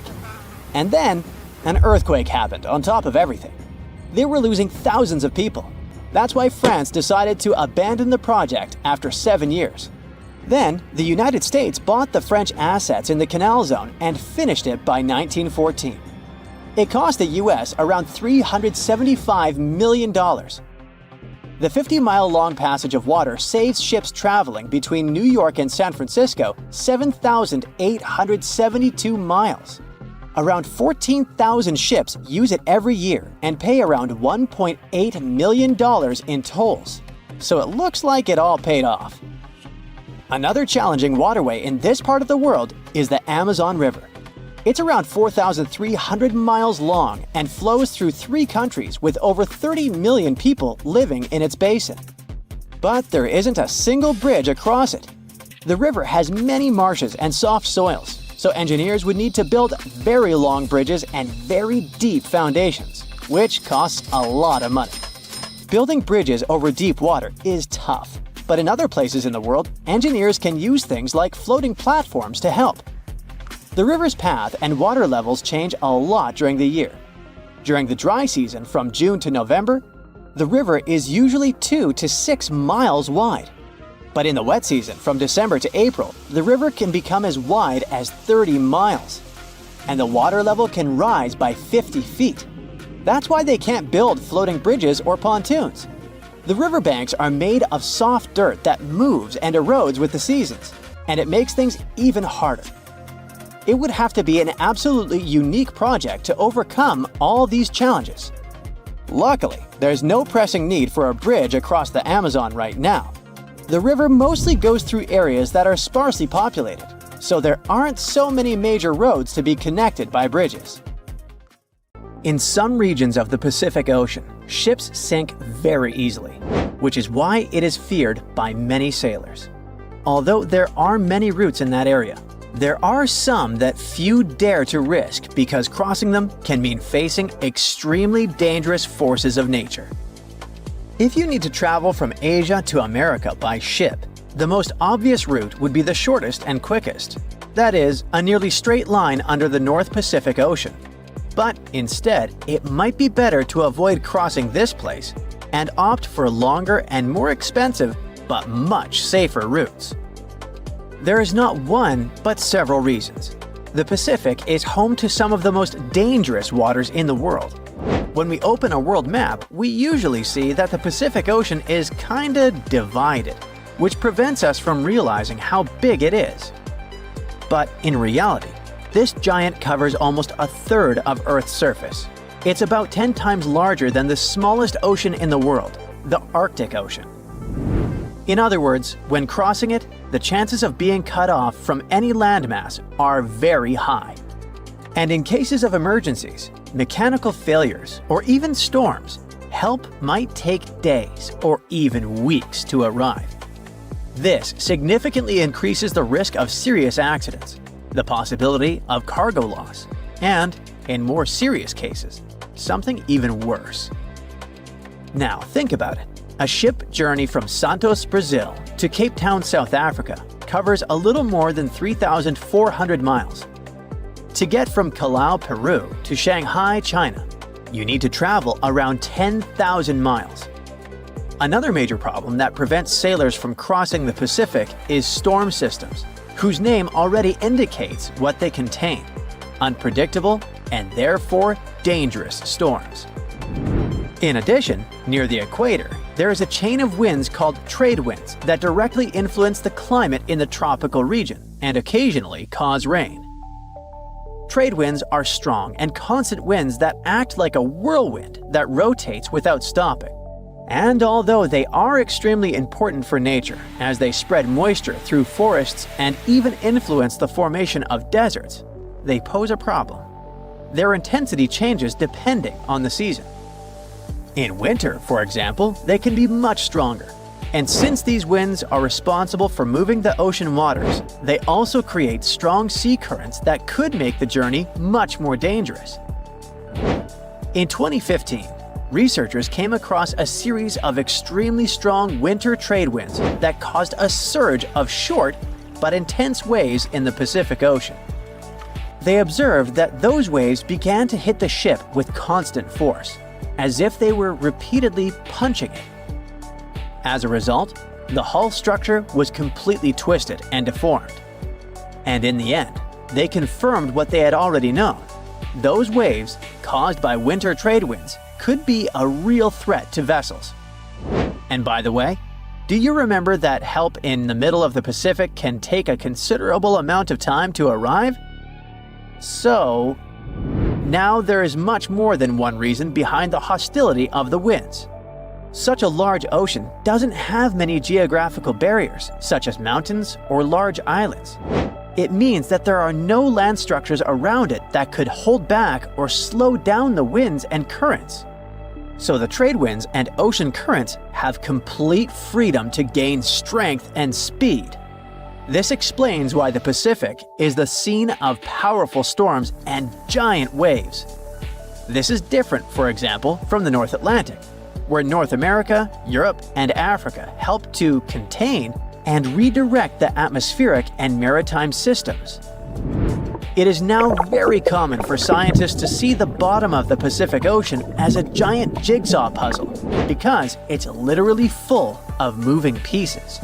It's home to the largest number of tectonic plates on the planet, and one of them, the Pacific Plate, is the largest maritime plate that science has ever identified.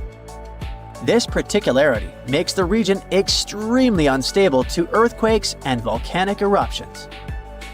Even though the ocean may seem calm at first glance due to its geology, things can change very quickly. This makes it unpredictable and treacherous. For example, in 2022, the cargo ship One Apis was crossing the ocean, 1,600 miles northwest of Hawaii, when it was caught in a torrential storm. As a result, more than 1,800 containers were damaged, falling to the bottom of the sea. Hundreds more collapsed on the deck, turning into a real-life steel domino due to the force of the wind. The captain managed to steer the ship to Japan.